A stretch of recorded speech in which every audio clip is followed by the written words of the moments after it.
The lightning hit me in the spine before I even saw his fist move. 1 second, I'm winning the biggest tournament of my life. Next second, there's a thunderbolt chewing through my back. My meridians are popping like cheap firecrackers, and the crowd that was chanting my name is going very, very quiet. I remember lying on that arena floor, 18 years old, watching Su Fan stand over me in his humble little peasant robes with the most humble little smile you've ever seen. Everyone thought he'd beaten me with talent. Nobody saw the thunder spirit orb he'd smuggled in. Nobody ever did. That injury never healed. I spent 200 years dragging a broken body up the cultivation ladder, while Shu Fan rode my ruined reputation all the way to sainthood. My meridians ground like glass every time I cultivated. Every technique I learned cost triple. Every breakthrough that should have taken a year took 30. And when I finally died, old, bitter, stuck at the bottom of a realm I should have blown past in my 40s, the last thing I thought was, I never even got to hit him back. Then I opened my eyes, and I was standing at the north gate of Muye City, 18 again. 5 days before that tournament, somebody up there had rewound the tape, and this time, there was a voice in my head. Ding! Check-in successful at Muye City Northgate. Reward: 10 years of cultivation base. Luck points +5. 10 years of cultivation poured into me like someone upended a barrel of pure spiritual energy over my head. I went from the 3rd layer of chi refining to the peak of the 4th before I finished inhaling. 200 years of misery in my last life, and this thing just handed me a decade for showing up at a gate. I stood there gripping the city wall, half laughing, half checking if I was about to wake up in my deathbed hut. The system had exactly 2 functions. Check in once a day at a new location, get free cultivation and luck points, and copy any technique, any secret art, any bloodline talent I laid eyes on, mine for the right number of luck points. Cultivation methods, battle arts, lifespans, root bones, almost nothing it couldn't duplicate. That was the entire product. No customer support, no tutorial, no refunds. It was enough. Oh, it was so much more than enough. I pulled up the panel. Host, Sujien. Cultivation, 4th layer peak. Root bone, earth rank, medium. Luck points, 117. A clean sheet, a fresh start with a printing press attached. I looked at that city and did the math on my second life. Shu Fan was in there right now, freshly back from 2 years of secret training, hiding a 5th layer cultivation under a beggar's act, carrying a hidden thunder orb with my name on it. Back then, I hadn't even worn my sect armor to our match, armor that could shrug off 9th layer strikes, because I couldn't imagine losing to the Shu family's discarded son. A lion should use full strength on a rabbit. I'd learned that lesson with my spine, and my so-called great senior sister, Mei Li Ling, was waiting in my future too, the woman I'd simped for across decades, fetching, bowing, glowing every time she remembered my name. She repaid me by swapping the 500-year Peiyuan grass that could have fixed my meridians for a 100-year fake, on Shu Fan's advice, because he asked nicely. The weakened pill repaired 70% of the damage and left the rest to rot, and my whole crippled life grew out of that missing 30%. She knelt at my feet a century later, white-haired and discarded by him, and cried about it. I remember thinking, even then, with her tears on my boots, simps never win. Carve it on my grave. Not this time. This time I knew where every trap was buried, and I had a cheat engine in my skull. Shu Fan, Mei Li Ling, the dead man came back for you, I said to the city, and walked in through the gate. Muye City hadn't changed. 300,000 people, 3 big families squabbling over one iron mine, my adoptive Su family sitting nervously on top, and the tournament in 5 days that would divide the city's resources for the next 20 years. I was strolling through the market district, marinating in nostalgia, when I walked straight into someone's shoulder. We both turned. We both froze. Shu Fan, in the flesh, in the coarse linen costume, giving me the exact dead-eyed stare I'd been dreaming about for 2 centuries. He'd just come out of a shop, head full of schemes, and physically bumped into the man he was planning to climb over. Ding! System has detected Shu Fan cultivates the profound rank battle technique, Thunder Explosion Fist. Copy for 100 luck points?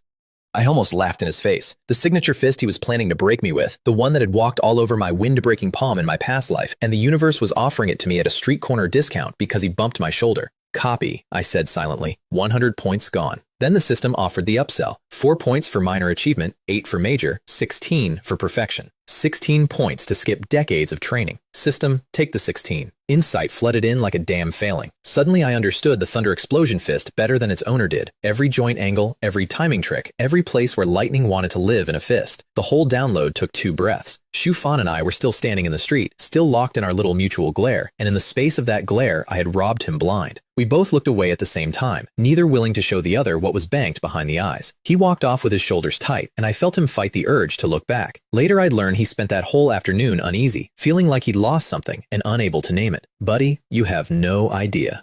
There was a catch, of course. The panel now read, luck points, 1. The copy function had eaten my whole wallet in one transaction. Powerful system, broke owner. I'd fix that soon enough, and I already knew the fix had a name and a face. At the Su family estate, the patriarch Su Lei met me at the gate personally, flanked by the grand elder and half the family council, which sounds touching until you remember I was their only shot at winning the tournament. The Su family had raised me from age 10, 3 years in their halls before the Eternal Life sect took me, and Su Lei had always half wanted to make me a godson. I greeted him as patriarch and watched him swallow the disappointment. I'd settle this family's debt in full, and then we'd be strangers. That was the plan in both lifetimes. They fed me for 3 years. I'd buy them 20 years of the city. Fair trade, clean books. At the welcome banquet, the grand elder finally cracked and asked the only question anyone cared about. Jian, what is your cultivation now? And here's where the evening got interesting, because a maid named Lily was refilling teacups 3 steps away with her ears standing up like satellite dishes. Sweet-faced girl, also Shu Fan's informant. He'd once saved her mother, and she'd spent years feeding him every word said in this house. In my past life, she leaked my exact strength to him, and I went into that arena an open book against a sealed one. I never knew why he was so perfectly prepared. It took me half a lifetime to find out I'd been sold by the girl who poured my tea. So I smiled at the Grand Elder and lied 1 full layer low. 3rd layer, late stage. With the right spirit medicine, I might touch the 4th before the tournament. The table relaxed into smiles. The Fang and Zhang families were fielding 2nd layer kids at best. A 4th layer Su Jian would sweep the field. Around the table, elders nodded at each other. The ginseng then. And in the corner of my eye, Lily filed every syllable for delivery. Perfect. Feed the spy the menu you want the enemy to order from. That night, Su Lei came to my courtyard carrying a wooden box like it held his own heart. 1,000-year ginseng, the family's whole gambling fund in root form. In my past life, this same root had pushed me to the 4th layer, and I'd thought myself invincible. This time, I melted it into 1 thumb-sized drop of golden liquid, swallowed it, felt my Dantian balloon, and rode the surge straight through the 4th layer to the peak of the 5th before midnight. Same gift, different animal receiving it. Su Lei lingered in the doorway a moment before leaving, started to say something, patted my shoulder instead, and went. His own son had died young. I was the age his boy would have been. I let the moment pass. Some doors you don't reopen, not because you're cruel, but because you know exactly which future is waiting behind them, and it has your family's graves in it. Before dawn, I climbed onto the roof, faced east, and threw away my old life's 2nd biggest mistake. I abandoned the sex starter cultivation method entirely and rebuilt from scratch on the purple chi burning heaven art. The technique I'd found decades too late last time, the one that had dragged even my broken body to the soul-splitting realm. 11 levels, matching the 11 great realms of the Tiantian continent, from acquired all the way up to Supreme Emperor. In my past life, I'd scraped through 5 of them. This time, I was starting it at 18, with unbroken meridians, from level 1. The sun cleared the horizon, and the purple chi came down like a landslide. Every pore in my body drank. Inside, the chi reorganized itself into the shape of a small violet sun, and the temperature of my blood climbed until I was being cooked from the marrow outward. Wisps of black smoke curled off my skin, impurities I'd carried since birth, burning out. The pain was frankly beautiful. On my personal scale, calibrated by 200 years of glass-grinding meridians, this was a spa day with a firm masseur. First level of the art, body tempering, the realm everybody skips. Copper skin, iron bones, the peak mortals spend lifetimes reaching, and cultivators sprint past on their way to prettier numbers. Not me. Not this time. In this life, I wanted the full set the ancients wrote about and nobody living had seen. Golden skin, jade bone, divine treasury. A body with no cracks for fate to pry at. Because here's the truth I'd bought with a ruined spine. Root bone decides where you start. The body decides where you stop. And I intended to stop nowhere. While I roasted, I planned the gauntlets. In my past life, Shu Fan owned a pair of lightning gauntlets he'd bullied out of the Kong family after his victory made him untouchable. What nobody knew, what I only learned decades later from Mei Li Ling's pillow talk, secondhand and slurred, was that those gauntlets had a heaven rank fist manual sealed inside them. Heaven rank. In our backwater province, where a single earth rank technique gets hoarded like a dragon's egg, that's a nuclear launch code sewn into a thrift store jacket. The Kong family had owned it for generations and never once looked inside. Shu Fan was going to visit them today to buy the gauntlets cheap, in his beggar disguise, keeping his cultivation hidden so nobody would connect the dots before the tournament. I knew exactly how that meeting went last time. I planned to attend the sequel. The next morning, Lily made an excuse and slipped out of the estate. I followed her through the streets, left, right, left, until she stopped at a corner and waited, 1 block from the Kong family gates. I tucked myself into a tea house across the street, took the 2nd floor window seat, tipped the waiter a full tael of silver for a 100-coin pot of tea, and enjoyed the show. Right on schedule, Shu Fan came out through the Kong gates with a face like curdled milk. Coarse robes, hidden cultivation, humble act fully deployed, and the Kong patriarch had stalled him anyway, promising the gauntlets in a few days, while he checked what the sudden interest was about. Shufan met Lily at her corner, collected his intelligence report on my banquet performance, and left with the satisfied walk of a man who thinks he's the only player at the table. I finished my tea, crossed the street, and had the gatekeeper announce me by my full title, Su Jian, Inner Sect Disciple of the Eternal Life Sect. The difference in service was immediate and shameless. The Kong Patriarch didn't receive me from the seat of honor the way he'd loomed over Shufan. He came out to the gate, installed me in the guest of honor chair, and sat himself below me. Turns out he'd bought a spy in the Su family too, and knew exactly who the tournament's real favorite was. Everyone in this city had a spy in everyone's house. It was less a city and more a listening exercise. Patriarch Kong, I said over the tea, I hear your family owns a pair of lightning attribute gauntlets. I'd like to buy them. Spirit stones or pills, your choice. His eyes did a quick, greedy little dance. 2 buyers in one morning for the family's dustiest heirloom. The man could smell a secret. He just couldn't afford the appraisal. So he ran the same play. Regrettably, I've already promised them to young Master Shu Fan of the Shu family. He collects them in a few days. I didn't argue. I just stopped holding my aura in. 4th layer peak, dense as a dropped mountain, rolled across that receiving hall. The Patriarch was 4th layer himself, technically my equal, and next to mine, his aura guttered like a match in a storm wind. His son couldn't even speak. Sweat popped out on 2 Kong foreheads in perfect unison, and when I stood up with a polite, "Then forgive the intrusion," the Patriarch nearly knocked over the table, stopping me. "Young Master Su, please, wait." 2 origin chi pills changed hands, sect made, enough to mint the family 2 new cultivators. He jogged to the treasury personally. And while I waited, alone with the trembling son, I did what I always do in a new building. System, check-in. Ding, check-in successful at the Kong family residence. Reward, 2 years of cultivation. Luck points +2. The surge of energy nearly blew my cover on the spot. I had to shunt it all into my limbs and bones while keeping a straight face at the Kong boy, who felt something vast move through the room and visibly decided he'd imagined it. That was the moment I learned the check-in worked indoors, per location, anywhere with a name. This city was a punch card. This whole continent was a punch card. The Patriarch returned with a rosewood box. Inside, 2 worn gauntlets, faint lightning runes, centuries of family neglect. The single most valuable object in Muye City, sold to me for the price of 2 headache pills. I paid him back honestly. I always do. 2 weeks from now, the Eternal Life Sect recruits disciples in this city. Have your best children ready early. His face went through shock, calculation, and something close to reverence. That tip was worth 10 gauntlets to a small family, and we both knew it. I don't like owing people. I settle in advance, and then nobody gets to call anything a favor. Walking out, I heard him tell his son behind me, in the voice men use for weather and emperors, that one is destined for great things. Sir, you have no idea. You just handed me the great things in a rosewood box. That evening, Sule knocked with an invitation. A small auction in the city tomorrow night. Nothing special. Would I like to come? In my past life, I'd waved it off. What could a backwater auction have? And spent the next century finding out. Shufan bought a junk box at that auction. Plain ebony, no reserve, unsellable. Inside, under a divine soul seal, lay a map to a secret realm in the Eternal Life Sect's own back mountain, the realm that made him. The instant kill technique that saved his life a dozen times came from there. So did the storage ring with a certain sleeping beauty inside, his single biggest cheat. His entire legend, one impulse purchase. I'd love to come, I said, and Sule blinked at the enthusiasm. The auction house was the Celebrity Auction House, a chain, branches all over the province, and a name that put a fishhook in an old wound. In my past life, I'd saved the young mistress of this chain once, by accident. She'd repaid me for years, treasures, tips, warmth I was too broken to accept properly. The last thing she ever told me was that she'd found a spirit herb that could fully heal my meridians, and she was going to fetch it herself. She never came back. Nobody ever told me how she died, and I never stopped suspecting the answer was, because of me. Silly girl. In this life, stay away from me. I'm bad luck for good people, and this time, I don't even have the excuse. Box seat, 2nd floor. System, check-in. 3 more years of cultivation, straight into my body, with Sule sitting close enough to touch and noticing nothing. I was starting to enjoy the comedy of being the loudest secret in every room. The auction ground threw its warm-up lots, chipped water vessels, low-grade pills, the usual backwater flea market, and I watched exactly one bidder. The man in coarse linen slouched in the cheap seats. When the maid carried out a plain black wooden box of ebony, contents unknown, previously emptied, Shu Fan's spine straightened like a hooked fish, and so did mine. Nobody else bid a copper. The auctioneer stood in the silence, dying of embarrassment. 5 low-grade spirit stones, said Shufan, casual as a yawn. 10, said Sule, because I'd nudged him, and because a patriarch never misses a chance to step on a rival family's son.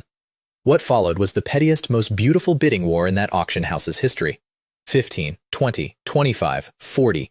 I watched Shufan's knuckles whiten around his armrest with every raise. He knew what was in that box. He'd chased the rumor across 2 years of travel. The Feng family's lost realm map, hidden in a false bottom the thieves never found. And he had exactly 200 stones to his name, with another target coming up later in the catalog. At 50, he folded, and I could hear his teeth from the balcony. The maid delivered the box to our booth. I thanked Sule, dropped it into my storage, and didn't so much as glance at Shu Fan's corner, which I'm told made it worse. Then the auctioneer announced the next lot, and my ears started ringing. A Thunder Spirit Pearl, recovered from a lightning ruin. The power sealed within equals 1 full-strength strike from a 6th-layer expert. Thumb-sized, unassuming. And suddenly, I wasn't in the box seat anymore. I was flat on my back on an arena floor 200 years ago, listening to my own meridians die. That was what had actually broken me. Not Shu Fan's talent, not his fists. This pearl, smuggled into our match, detonated into my spine at point blank while the whole city cheered his genius. My crippled century, my dead master, my whole ruined first life, all of it grew out of this one little marble. He was planning to buy his murder weapon tonight, with me in the room. 150 low-grade spirit stones, I said, before the auctioneer finished her sentence. The hall went silent. That was triple the opening price on a curiosity item. In the cheap seats, Shu Fan didn't turn around. He didn't need to. He knew my voice, and bid his entire fortune. 200. 210. I said it lazily, like a man ordering a second dessert, and heard something in his corner creak. It might have been the chair. It might have been him. The hammer fell. I paid out of my own pocket, refused Sule's, on principle. One debt to this family was enough, and collected the artillery shell with my name on it. Somewhere below, Shu Fan sat rigid, with his nails buried in his palms, silently promising me death over table scraps. My guy, I ate your whole destiny tonight. The scraps were a courtesy.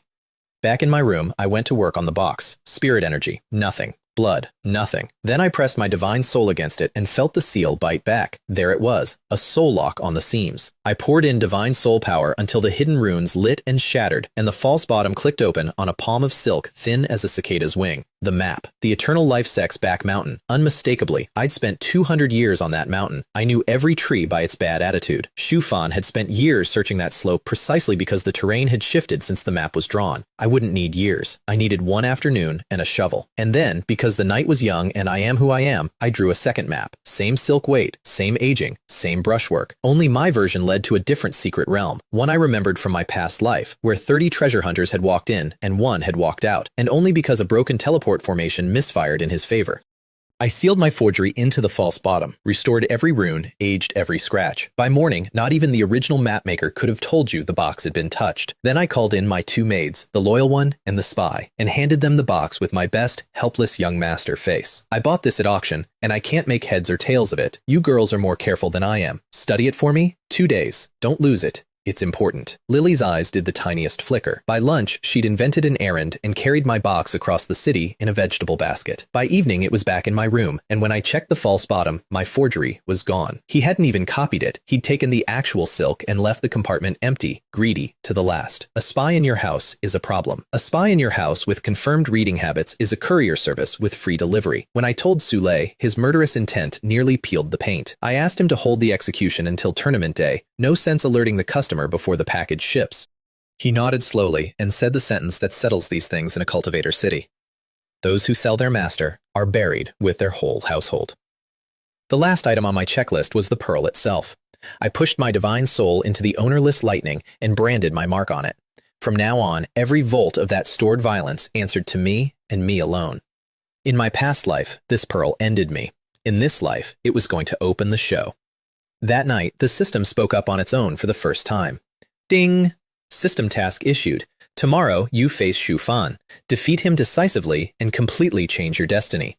The shorter the time, the higher the reward. I read that line 3 times. The shorter the time. I looked at the gauntlets on my desk, the pearl in my palm, the empty false bottom of a box that had already shipped its poison, and felt 200 years of patience compress into a single clean point. Message received. Tournament morning, the main square held 20,000 people in one very large arena, and the Su family walked in like royalty, with me at the front. Somewhere behind us, on Sule's quiet order, Lily was learning what her deliveries had cost. Her tongue, her legs, then her family, 19 people, gone into the estate's back garden as fertilizer, the pretty ones sold. I searched myself for a flicker of anything and found a flat, even nothing, which told me more about what 200 years of the trail does to a man than any mirror could. The girl had sold my life for a debt of gratitude to Shu Fan. In this world, that's a complete transaction. Both sides paid. The crowd, meanwhile, was in love with me. Young Master Su, disciple of the Eternal Life sect. First place is decided already. Girls squealed, elders bowed. And in the Shu family's corner, a boy in patched robes soaked in the noise and smiled his patient little smile, thinking, scream now. In an hour, you'll be screaming for me. To be fair to him, that was exactly how it went last time. The bracket opened. My first opponent, a Lan family kid, surrendered from the stairs, same as in my past life. Then came the match I'd once skipped watching, Shu Fan versus Fang Yu of the Fang family, third layer against a hidden fifth. Fang Yu attacked like a hero and got played like an instrument. Shu Fan retreating, stumbling, always overwhelmed, always exactly 1 inch out of reach, letting the crowd fall for the underdog while he measured his man for the coffin. 100 exchanges of pure theater, then one blur, one fist to the stomach, and Fang Yu was lying outside the ring, wondering what had happened to gravity. The square exploded. The humble genius, the dark horse. 20,000 people watched a con artist take his bows, and only 2 of us in that whole square knew what we were looking at. I watched with the warm appreciation of a man studying a scam he's already sold the bridge to. Sule leaned over. What do you make of this Shu Fan? In my past life, I'd said, not worth mentioning. Word for word, the most expensive sentence I ever spoke. He's a man who hides knives in his smile, I said this time. He controlled that fight from the first step. The final will be him and me. And I watched Sule replay the match in his head, go pale by degrees, and turn a brand new expression on the Shu family's seats. The rounds burned down. We both cut through the field without breaking stride, and then it was the 2 of us on the sand, and the square went quiet the way a forest goes quiet before a landslide. Shu Fan dropped the humble act entirely. Battle intent came off him like heat shimmer. 2 years of secret training, one sworn purpose, an audience of everyone who'd ever pitied him. He was a drawn sword, and the crowd murmured at the transformation, and up in the stands, an old man leaned forward with warm, appraising eyes. Elder Gao Ming of the Eternal Life sect, in town early for the recruitment, already picking his future favorite. In my past life, this exact minute was the cornerstone of Shu Fan's legend, the day the discarded son announced himself. I pulled on my gauntlets. His eyes locked onto them, and something behind his face cracked audibly. The Kong family gauntlets, his gauntlets, budgeted, schemed for, groveled for. On my hands, fitted like they'd missed me.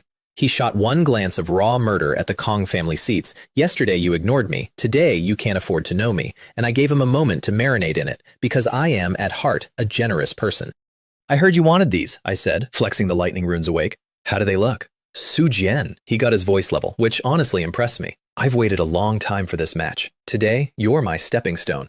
Funny, I said. You've been mine all week. Then I stopped hiding and let the 6th layer out all at once. His battle intent tore like wet paper. I watched the arithmetic die behind his eyes. She said 4th layer. The report said 4th layer. The banquet said. And while he was auditing his intelligence sources, I was already gone. The 8 trigrams dragon step doesn't announce itself. One moment I was in front of him. The next, his back was an open door. Thunder explosion fist. His signature art at a perfection he'd never touch. Both fists together. And riding my knuckles, every last volt of the thunder spirit orb. The pearl he'd smuggled in to cripple me, unloaded into his spine at point blank. Symmetry is my love language. The sound wasn't a boom so much as a verdict. Shu Fan crossed the arena horizontally, cleared the boundary, hit the ground with lightning still crawling over his charred back, and did not move. 13 meridians severed.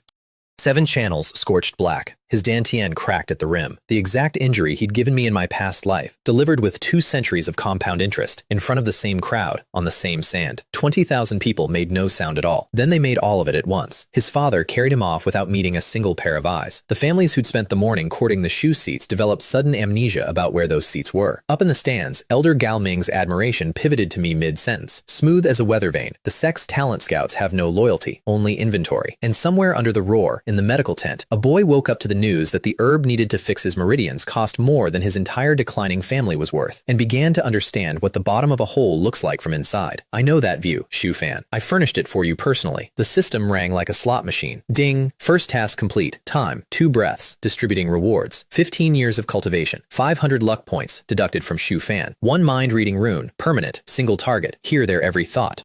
2 rank 6 teleportation talismans. 1,000 li in a blink. 2 breaths. The system had timed me from the opening bell and paid the speedrun bonus. 15 years of power flooded in, and I shoved every drop into my skeleton. My bones drank it and began their slow shift from white toward warm, milky jade. Golden skin already glowed under my shirt when I flexed. Jade bone had just entered the kiln. And 500 luck points ripped straight out of Shu Fan's destiny and deposited into mine. I stared at that line until the noise of the square went distant. The system didn't reward victories. It rewarded victories over the lucky, the heavens chosen, the golden children, the protagonists. Beat them, take a cut of their fate. Kill them, take half. That was the moment I truly understood what I was carrying. Not a cheat for getting stronger, a harvesting rig. The heavens had built Shu Fan a protagonist's luck, and the heavens had issued me a combine. I left Muye City the next morning, bowed once to Su Lei at the gate. Tournament won, 20 years of resources delivered, debt closed, we're strangers now. And he pressed one last thing into my hand before I turned away. A jade token, a millstone engraved on one face, my name, Su Jian, on the other. You had it on you as a child when I found you, he said. It may concern your birth parents. Odd. I had no memory of any token from my past life. I filed it under later and walked out of the city that raised me without looking back. Much, much later, that little millstone would turn my entire world sideways. At the time, it weighed less than the pearl had. 40 li down the road, a woman was waiting for me, Su Shuying, and my 200-year-old memory sat up straight and started shouting, because this was not a person you meet on a road. Fostered with the Shu family as a girl, vanished young, and by the time I next heard her name in my past life, she was a Six Spirits Realm powerhouse. The time after that, Supreme Realm. One of the strongest human beings on the continent, full stop. Mei Li Ling had mentioned her the way you mention the moon. Current status, 6th-layer peak of Qi refining, arms crossed, glaring at me with her very pretty jaw set. You shouldn't have hurt brother Shu Fan, she said. Today I take his revenge. Of all the hills. The future Supreme was running errands for the fresh eunuch in spirit. I opened my mouth to explain the mismatch and she was already on me, palms crossing like knife-edged butterflies. And I'll be honest, she was good. Better technique than mine, better instincts, golden light flaring off her skin to answer mine. The girl had golden skin too, at her age, in this backwater. We traded over 100 blows at full speed, wind screaming off every exchange, and where the ground disagreed with us, the ground lost. When she started pulling ahead on pure class, I did the ugly thing. Dragon step through a hit I chose to take, closed the last foot, and got my hand around her throat. At which point, a soul-splitting realm aura fell out of the sky and tried to flatten the road, the trees, and every one of my organs simultaneously. Her hidden guardian. My old woman with a stare like an open grave and enough cultivation to turn me into weather.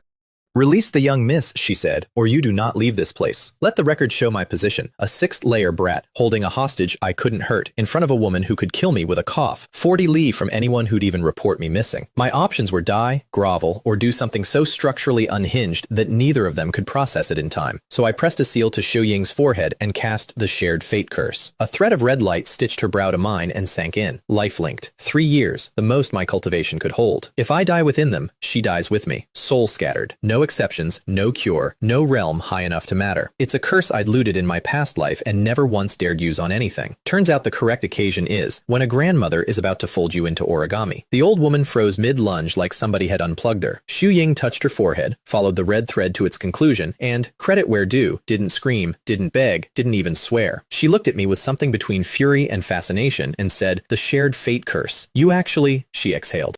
No wonder Shu Fan lost. Miss Shu, we're in the same boat now, I said. Row gently. Should I take him with us? The old woman ground out. Old woman, touch one hair on me and I'll bite my own tongue off right here, I said pleasantly. Test me. I had a teleport talisman palmed the whole time, but a good bluff deserves conviction. Zhu Ying stared at me a long moment. Doing math I'd give a lot to have overheard, and then said the strangest thing. A man this shameless doesn't die easily. Let's go home. And to me, over her shoulder, you wait, Su Jian. I'll collect this debt myself. The old woman's parting gift was one finger flick that swatted me through a mature tree, purely on principle. I lay in the splinters, wiped my mouth, and started laughing, because the system was chiming through the leaves falling on my face. Ding! Defeated the great luck-bearer Shu Ying. Luck points plus 100. Even flat on my back in a broken tree, the business model kept proving itself. I asked the system to confirm the terms. Ordinary opponents, nothing. Lucks chosen, 300 points and up. A cut for beating them, half for killing them.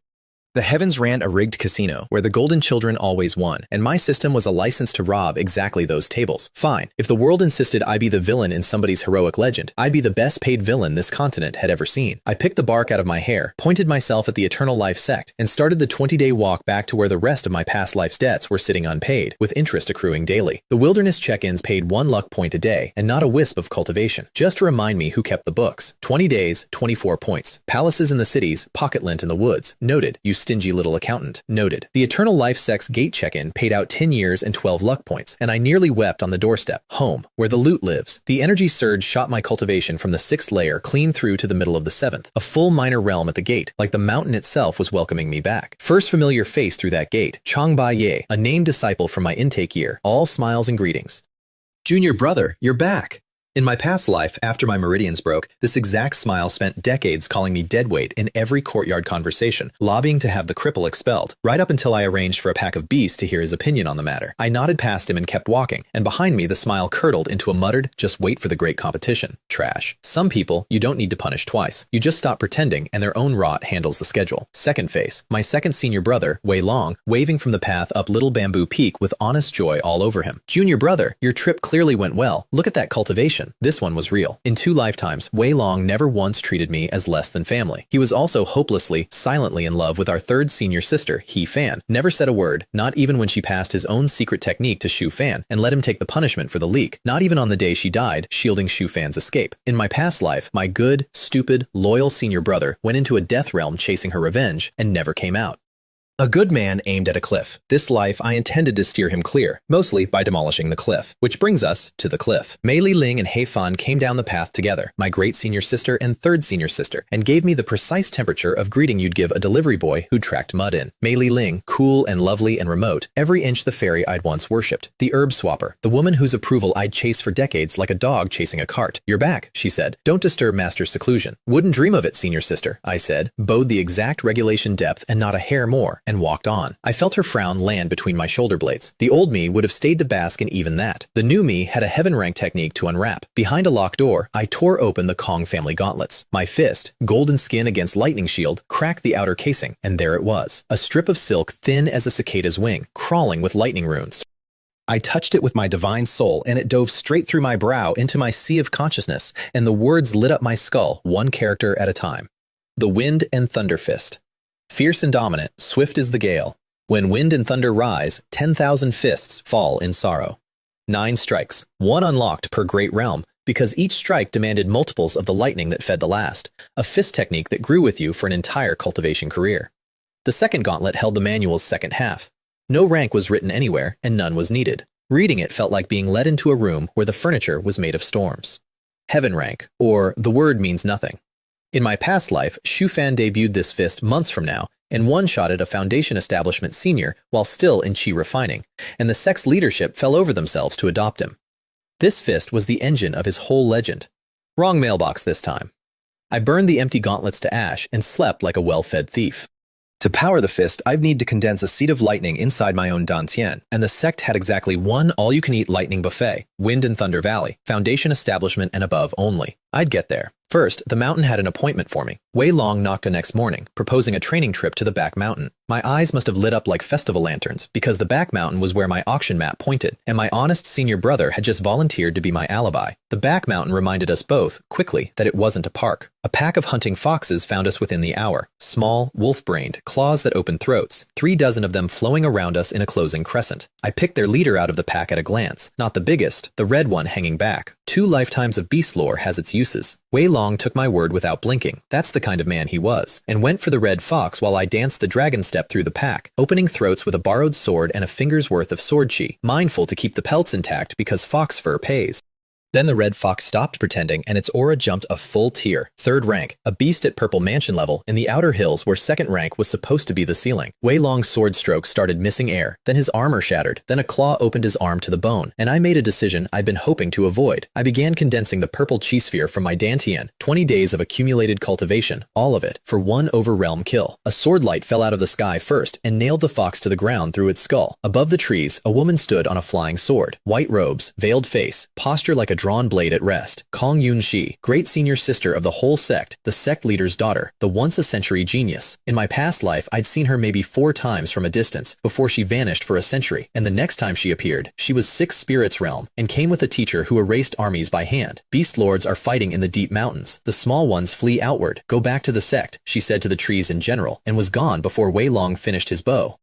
I sent my bleeding senior brother home with the fox pelts and a promise to be careful, and went treasure hunting. The valley from the map had rearranged itself over the centuries, but the dry well was still there, half swallowed by weeds. Tens of meters deep, pitch dark, and winged after a scout rabbit came back unchewed, home to 1 side tunnel and 1 cave. In the center of the cave, a skeleton sat in meditation, and on its bones someone had carved 12 small characters. Bury my bones, obtain my technique, inherit my karma, inherit my karma. In the cultivation world, that's a contract clause meaning adopt my enemies, sight unseen. The old me would have run. The reborn me looked at my own ledger, 1 supreme track girl life-bonded against her will, one crippled golden child, one furious sect of in-laws pending, and figured my karma page was already a crime scene. What's one more entry? I dug the grave myself, laid the bones down gently, bowed 3 times like family, and the system, with zero sense of occasion, chimed. Ding! Check-in successful at the Supreme's corpse site. Reward, 10 years of cultivation. Luck points plus 10. Supreme, the realm below sainthood.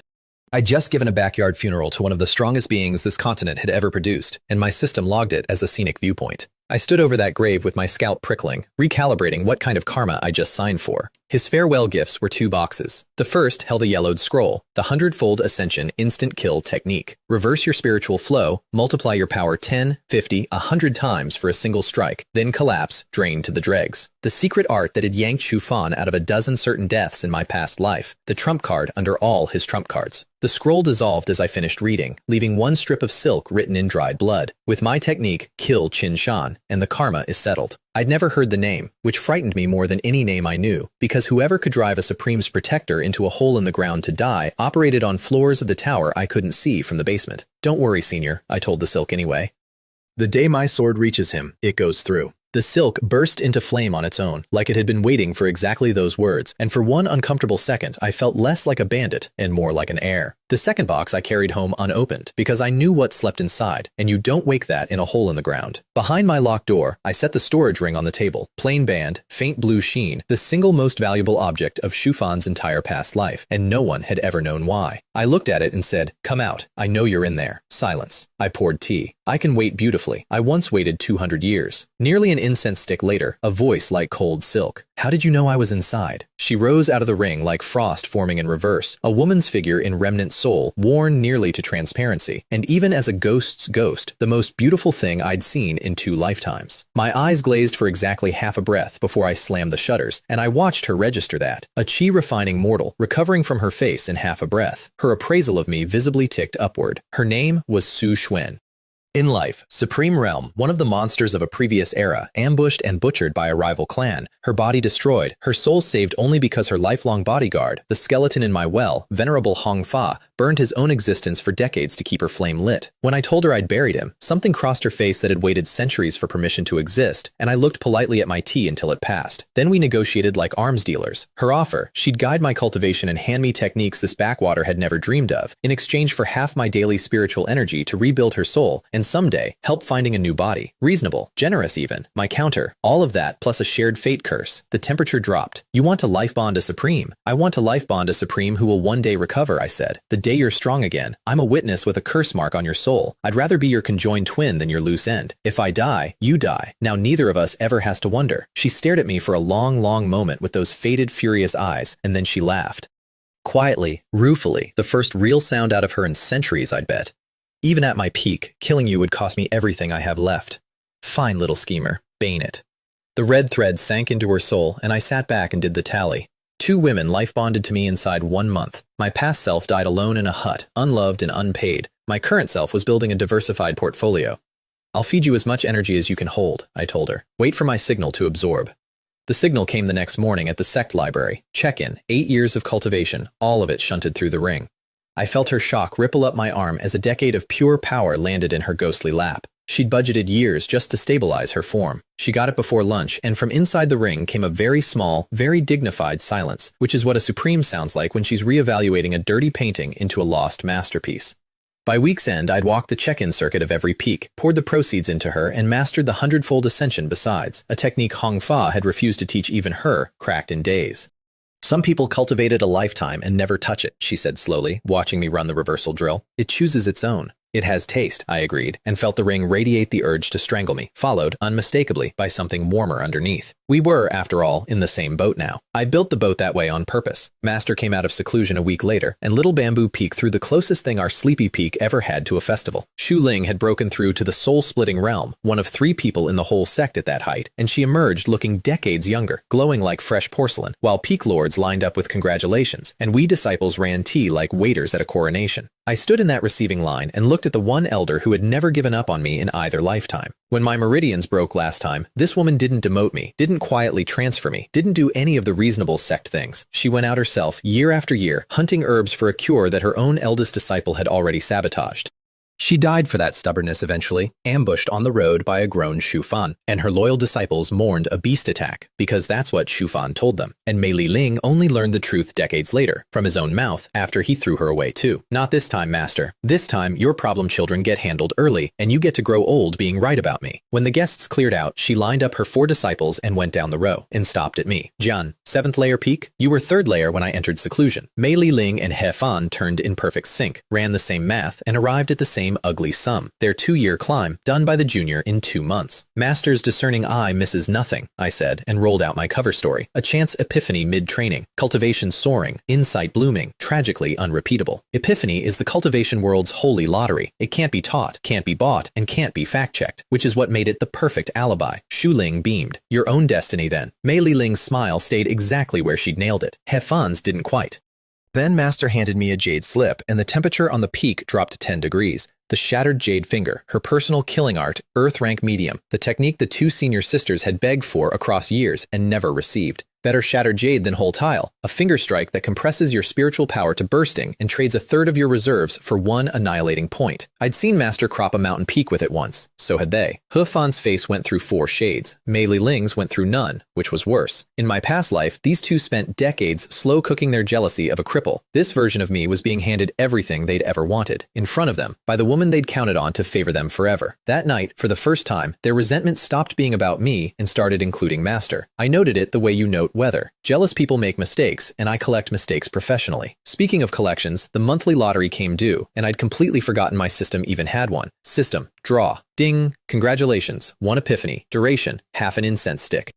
I'd just spent a week lying about having an epiphany, and the system handed me a real one, gift-wrapped. Sometimes the accountant upstairs has a sense of humor. I sat down on the spot. The state hit like a dam opening in my skull, divine soul magnified 100-fold, my whole body suddenly transparent to my own inspection, every flaw lit up like cracks in glass under a lamp. Most people would have shoveled that clarity into their cultivation and jumped a realm. I turned it inward and spent my entire miracle scrubbing black impurities out of my skeleton, bone by bone, and repairing the sloppy seams in my flesh and channels, because realms can be bought, but a flawed foundation compounds forever. Outside my little courtyard, the entire peak's spiritual energy bent toward me like water finding a drain, and the household came running. Master arrived first and stood guard, delighted. Wei Long cheered. Mei Ling and He Fan stood in the crowd watching my private light show with their nails in their palms. And then Master, warm, oblivious, fatally honest, turned to them and said, he's not spending it on cultivation. He's spending it on his body. Your junior brother's nature is steel.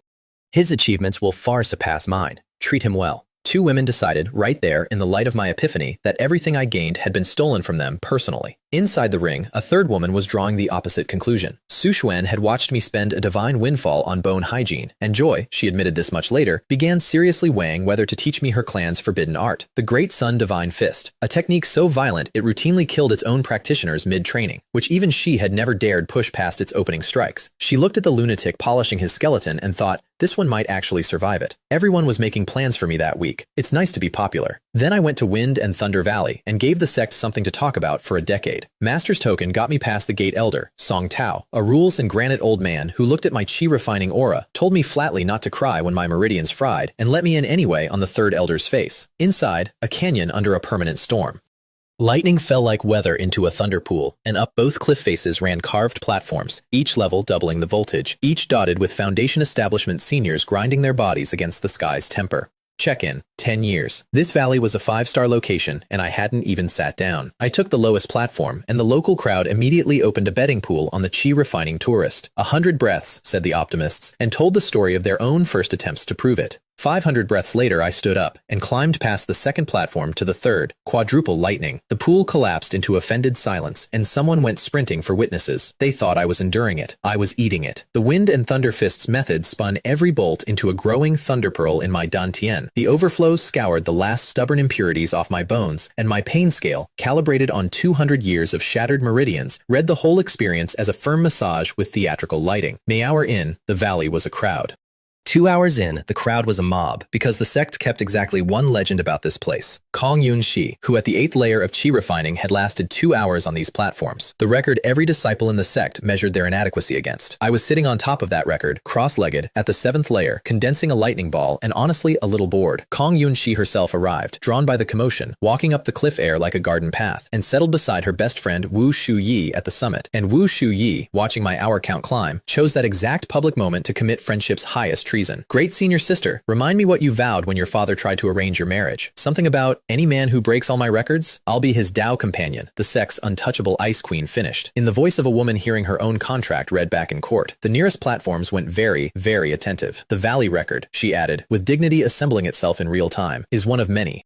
He would have to break all of them. While the gallery enjoyed the legend flustering, Mei Liling went to work. She and He Fan had trailed in to watch me fry. Finding me instead en route to sect history, Mei Liling didn't rage, didn't scheme visibly, didn't lift a finger. She simply raised her lovely voice to He Fan about our little Bamboo Peak Jr. about to break the great senior sister's record, pitched precisely to reach a knot of Jiuyang Peak disciples, whose master hated ours, whose peak had just been eclipsed by master's breakthrough. Weaponized gossip. Zero fingerprints. I'd have applauded if I weren't the target. A Jiuyang boy named He Wei took the bait like it was pastry. He climbed to the 4th platform, one above my head, sat through a token effort, and then staged his stamina failure, dropping his entire body weight straight down at my skull. May accident. Platforms are dangerous. Everyone knows. He never arrived. A finger flick from the summit redirected him mid-fall, into the thunder pool, where he performed the full electric eel repertoire while the valley watched in reverent silence.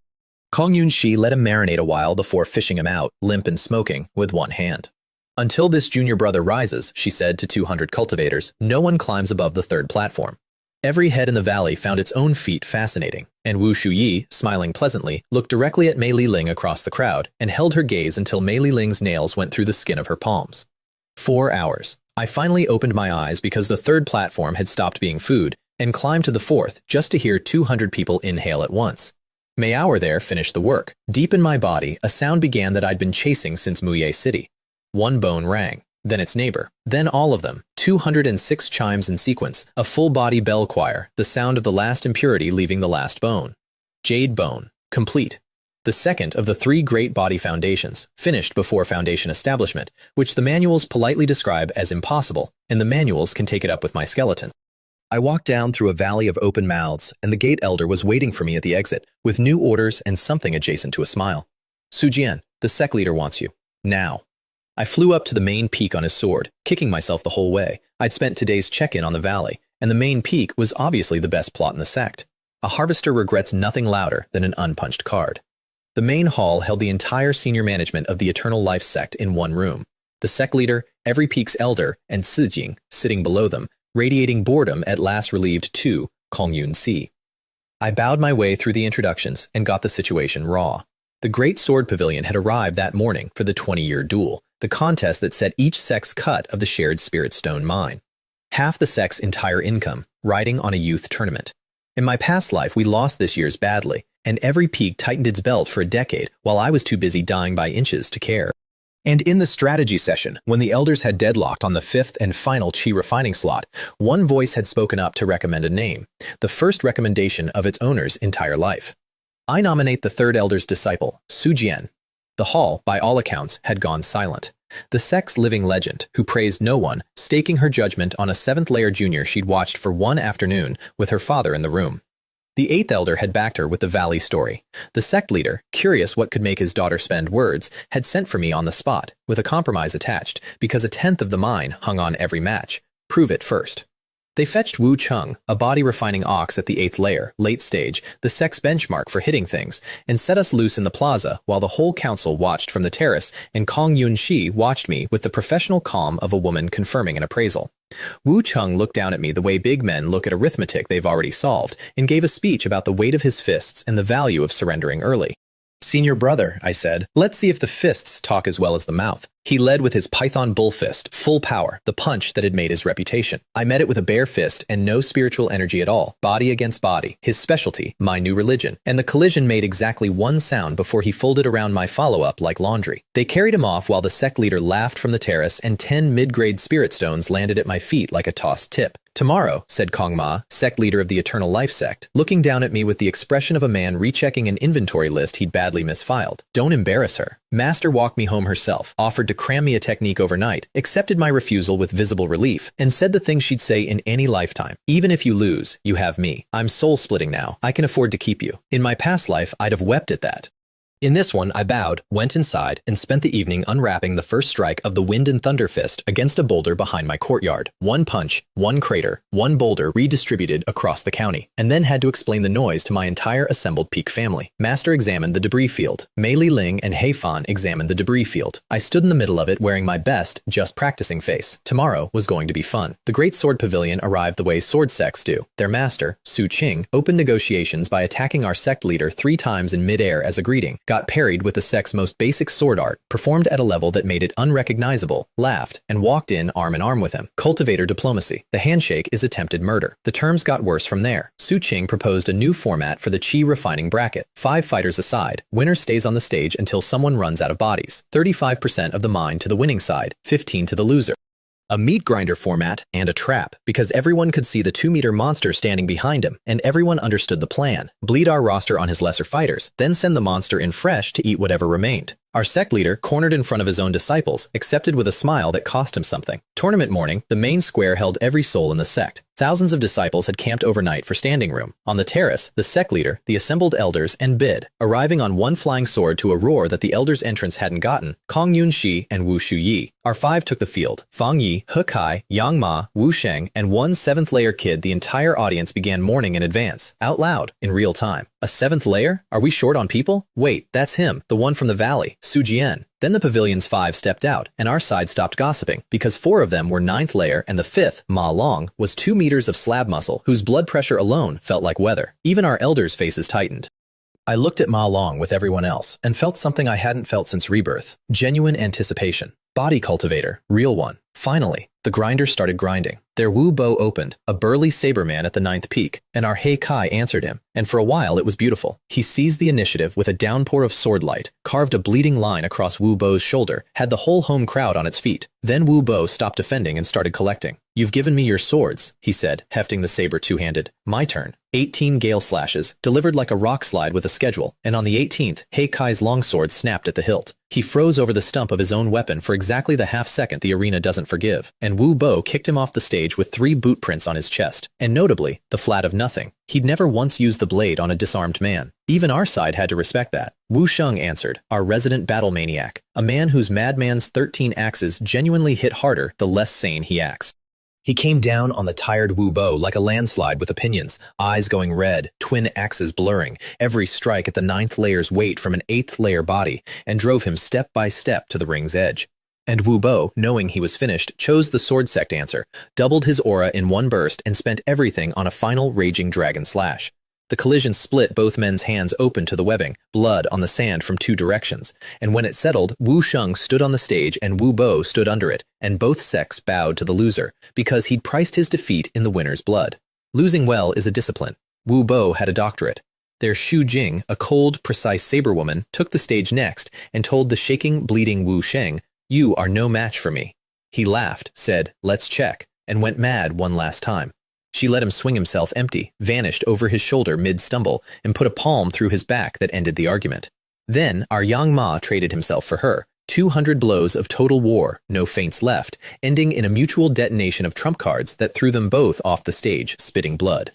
A double knockout. The bracket was bleeding both sects white, which had been Shu Qing's plan since breakfast, which left the endgame everyone had seen from the seating chart. Their Feng Chuan, fresh, huge, carrying an iron staff like a docked warship, against our Fang Yi, the acknowledged strongest of our Qi refining generation, with the whole sect's noise on his shoulders. They emptied each other magnificently. Feng Chuan's staff came down in overlapping phantom tears. The Overlord lifts the tripod, a strike with a first-layer foundation cultivator's weight in it, and Fang Yi met it with the Thunderbolt triple slash, 3 sabers stacked into one 2-meter blade of light that drove the big man back 3 steps with blood at his mouth. "Exhilarating!" Feng Chuan roared, meaning it, and answered with a shadow storm of staves that blotted the sky over the ring, and Fang Yi reached for his ceiling, the Thunderbolt 8-fold slash, which every disciple in our sect knew, and which turned out, tonight, to secretly be 9. 7 slashes died on the staff phantoms. The 8th broke them.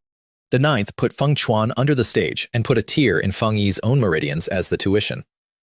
The square screamed itself hoarse, and Fang Yi stood in the ring, victorious, hollowed out, his sword hand trembling in fine print, looking at Ma Long rising from his seat at last, cracking his neck, fresh as the morning. I went up before he could volunteer to die. "Senior brother, your channels are damaged. Go down." He studied me, this 7th layer junior giving him orders, and something in my face closed the argument. This loss was never yours to carry, he said quietly, taking the blame onto the seniors in advance, and stepped down. A big forest grows every kind of bird, and some of them are worth the whole tree.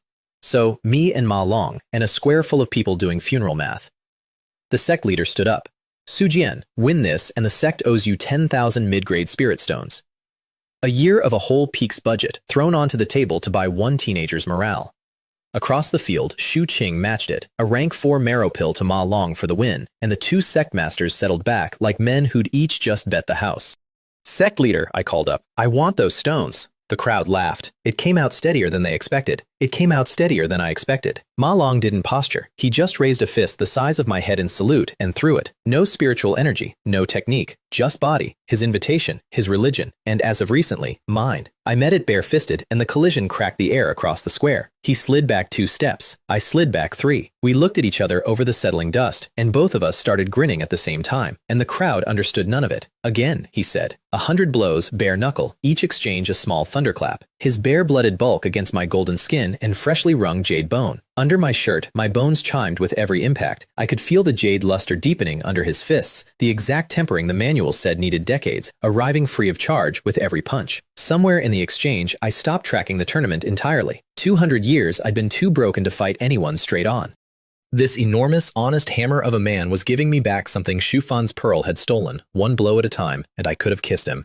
Then he stopped playing. The 100 Beasts' fist opened its menagerie, a tiger's roar that buckled my knees, a golden dragon that numbed my arm to the shoulder, a fire phoenix I had to cut apart with sword fingers, each beast heavier than the last, my 7th layer reserves paying retail against his 9th layer wholesale. He walked me back one forced step at a time until my heels found the ring's edge and the square's roar died into a hush, and he said, not cruel, just accurate. Your body is stronger than mine. Your cultivation isn't. You can't win. He was right, so I fixed it. Then I'll raise it, I said, and the whole square looked at me like I'd announced I would now grow feathers. System, check-in, main peak. Ding. 20 years of cultivation. I'd been saving the sect's premium location for a rainy day, and it was pouring. 20 years detonated through my channels in front of the entire assembled sect. 8th layer, 8th peak, 9th. My aura climbing in public like a signal flare while the crowd's roar acquired physical texture. And up on the terrace, my master's expression achieved states unknown to soul-splitting cultivators. Mid-tournament, mid-ring. The stands couldn't decide between a hidden cultivation and a secret technique, and settled on screaming. Ma Long watched my aura rise to arm's reach of his, and to his everlasting credit, he didn't panic. He escalated. Bloodline, open! Black fur sheeted down his arms. His nails ran into hooks, his frame swelled, and behind him, a bear god's phantom stood up out of his ancestry and put its paws on the world. Bloodline power, triple strength, the inheritance my earth-rank bones would never carry, and I'd be lying if I said I watched it without envy. His next blow drove me back with both my arms aching to the marrow. And when even the bear wasn't enough, when the beast's strength ran up against my refusal to fall down, he reached for the top shelf. 7 Phantom Dao platforms ignited behind him, a borrowed sliver of Foundation establishment power dragged down into a chi-refining body, and the whole of it poured into one saber of light 10 meters long. Take this one, he roared, and I'll call you the winner. There, I gave him mine. Hand seal. The sky over the Eternal Life sect curdled black in seconds, my fist calling its family home, and the square's roar guttered into confusion as real thunder rolled over the mountain. A bolt fell out of the world into my raised palm. The pearl of stored lightning in my dantian rose to meet it, and I threw the first strike of a heaven-rank fists that history had reserved for another man entirely. Wind and thunder transformation. The collision ate every other sound in the province. When the light drained out of the air, his tide of saber light was gone, his aura was charcoal, and Ma Long lay on his back in the sand, smoking gently, smiling at the sky like a man who'd finally been given a real answer to a lifelong question. The Eternal Life sect made a noise I hadn't heard in 2 lifetimes. 35% of the mine, the winner share, the share we'd lost in my past life, signed over to us on the spot. Shu Qing looked at me for a long moment with the face of a man watching a second Kong Yun Shi sprout in his rival's garden, and paid up like a lord. The sect leader announced my prize plus interest, seed disciple status, the same resource tier as the sect's chosen heirs. Chi-refining disciples bowed to me in waves and called me Senior Brother Su, and the 4 seniors I'd fought beside started it. 2 people in that crowd weren't cheering. Guran, the sect leader's true disciple, a man I mostly remembered from my past life for murdering the sect leader and taking the sect, stood off the terrace watching Kong Yun Shi watch me. Whatever he saw in her face, it filed my name in his ledger under Things to Kill. I wouldn't learn that for a while. and the system, closing my books for the day, rang up the register. 300 of Ma Long's luck points, and one manual, the ancient organ refining method. Instructions for the third impossible foundation, the divine treasury, golden skin, jade bone. And now a map to the last door with a shopping list attached. To refine the 5 organs, I'd need spirit objects of all 5 elements: wood, fire, earth, metal, water. Treasures whole clans wore over, 5 of them, gathered by one teenager on a backwater mountain. I was still reading the fine print when Su Xuan spoke up from the ring in the carefully casual voice of a woman announcing a changed will. Su Jian, about my clan's fist technique. The one that explodes people? The one that explodes the unworthy, she corrected. Keep growing like this, and I'll teach it to you. From a Supreme's remnant, that sentence was a dowry. I banked it next to the spirit stones and went home to sleep like a man with assets. There was a stranger sitting in my room. Su Xuan's warning hit me a street from my own courtyard, and it had a pitch I'd never heard from her, an unrivaled expert inside. Stronger than me at my peak. Inside my bedroom, on my meditation cushion, radiating patience. I did the math on running and got a number shaped like a headstone. So I pushed open my own door, like a man delivering room service, and bowed to the old man in coarse linen sitting where I usually sat. I knew the face, knew it from a memory 100 years deep, the day my past life sect nearly died, and a stranger arrived beside a returned Kong Yun Si and turned an invading army into red mist with one palm. Her master, the Supreme. Interesting little fellow, he said. Do you know me? I gambled on flavored honesty, a guess assembled from her direction of travel and a story about overheard talk, and he listened to 2 sentences, decided I was lying, and turned up the gravity. I want to describe what a Supreme's displeasure feels like from the inside, because very few people get to file this report. You don't resist it. There's no resisting to do. Your body simply begins failing. In order of structural importance, my legs went first, flesh split, both bones snapped, and I was kneeling, whether I agreed or not. Then the count climbed. Dozens of bones, cracks marching up my frame like ice breaking on a river, blood pooling under my palms, sweat dropping off my chin in a steady percussion. And through all of it, one thought, with room for nothing else. He must not learn about the rebirth. Not out of courage. That secret was the only thing in 2 lifetimes that was entirely, purely mine, and I'd die holding it before I'd die confessing it. Last chance, the old man said. How do you know me? Lie to a Supreme again, and I erase your sect with a fingernail. I told you, I said through a mouthful of copper, from a body with 60 broken bones. Senior's sister mentioned you. I wasn't lying. I was absolutely lying. I lay there in pieces and held the lie with my teeth and looked up at him and did not look away. The pressure vanished like a hand lifting off a scale. A pill landed on my tongue. Then a single drop of golden blood sank into my chest and split into 206 smaller drops and found 206 bones, and my shattered skeleton did something skeletons don't do. It sang.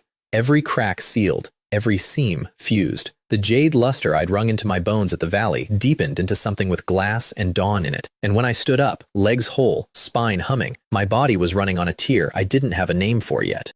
Golden skin, jade bone. No destruction, no construction, the old man said, pleased with himself, as if he hadn't just used my skeleton as a chalkboard. What you'd built was the surface. Now it's real. Fight that big fellow from today again. He won't take 3 of your punches. He looked me over once more, and the look had a verdict in it. You lied to my face with 60 broken bones, boy. I know you lied. I've decided I like it. He tossed me a black iron token. A single character, Jia, told me to bring it to him if I ever reached Daqian province. Promised me a great fortune with the offhandedness of a man promising loose change, and dissolved into green smoke between one blink and the next. I stood in my doorway, newly indestructible, holding a Supreme's business card, and summarized the day for Su Xuan. Beaten half to death as a compliment. Welcome to the top of the world, she said. That's how they say hello up here. Kong Yun Shi came to say goodbye the next evening, master in tow, and caught me mid-practice on a footwork called the heart-treading step, a nasty little art from my past life where every step lands on your opponent's heart, wherever their heart happens to be standing. I was 2 steps into the sequence with sweat sheeting off me. In my past life, I'd never managed more than 5 steps of the 10 before my own heart filed a protest. She watched from above with her master, and I learned later what he told her up there. I don't recognize that footwork. Your junior brother's aptitude is not beneath yours. Go say goodbye and ask him about those steps. She landed in my courtyard and asked, in her flat, factual way, because Kong Yun Shi has never once hinted in her life, Junior brother, I like that technique. Name your price and I'll trade for it. And I, having grown up 2 whole lifetimes, put the complete manual on a jade slip and handed it over before she'd finished the sentence. She held it like I'd handed her a live snake. In this world, techniques get hoarded past death. People take manuals into their coffins out of spite. And the strange junior brother had just gifted her a mystery art because she said it looked nice. Her master's eyes did a slow, amused pass over me. This boy is either a fool or playing a very long game. Correct on one count, senior. Then she actually read the slip, and the temperature of the courtyard changed. Junior brother, very still. This is heaven rank. Now I hadn't known that. In my past life, I'd used the thing on instinct in my final battle, dropped 2 same-realm enemies with it, and died too soon to wonder why it worked so well. Her master's eyebrows made the trip up his forehead and stayed. Second heaven rank technique surfacing around 1 backwater junior inside a week. I could hear him deciding, with great discipline, not to ask. She paid me back on the spot and refused to be argued with. The jade token off her own belt, holding 1 sealed strike from her supreme master. A pocket apocalypse, her personal insurance, handed to a junior because he'd been careless enough to be generous first. Master stands beside me now. I don't need it. You will. Then, in the doorway, the closest thing to warmth her voice made. In this whole sect, there is 1.5 people worth my attention. Wanchu is the half. Don't waste my recommendation, junior brother. When you leave this little province, come find me. She flew off to conquer the continent, and her master's parting glance said, "You and I both know you're a fraud, boy, and I look forward to learning which kind." The next morning, the recruitment fleet arrived, and the pass came back around to collect. 10,000 hopefuls packed the outer square. The jade-bone Dharma wheel went up into the sky like a second sun and rained sorting light down on the mob. Gray beams, go home with 10 tails for the road. Yellow, outer sect. Red, 3 years of scut work with a future attached. A scatter of cyan, earth-rank bones, elder disciple material, the day's supposed harvest. And then 1 pillar of silver stood up out of the crowd like a drawn blade, and every elder on the platform rose to their feet at once. Heaven-rank root bone. And under it, drinking the whole square's stare with his chin high, the boy himself. Shufan.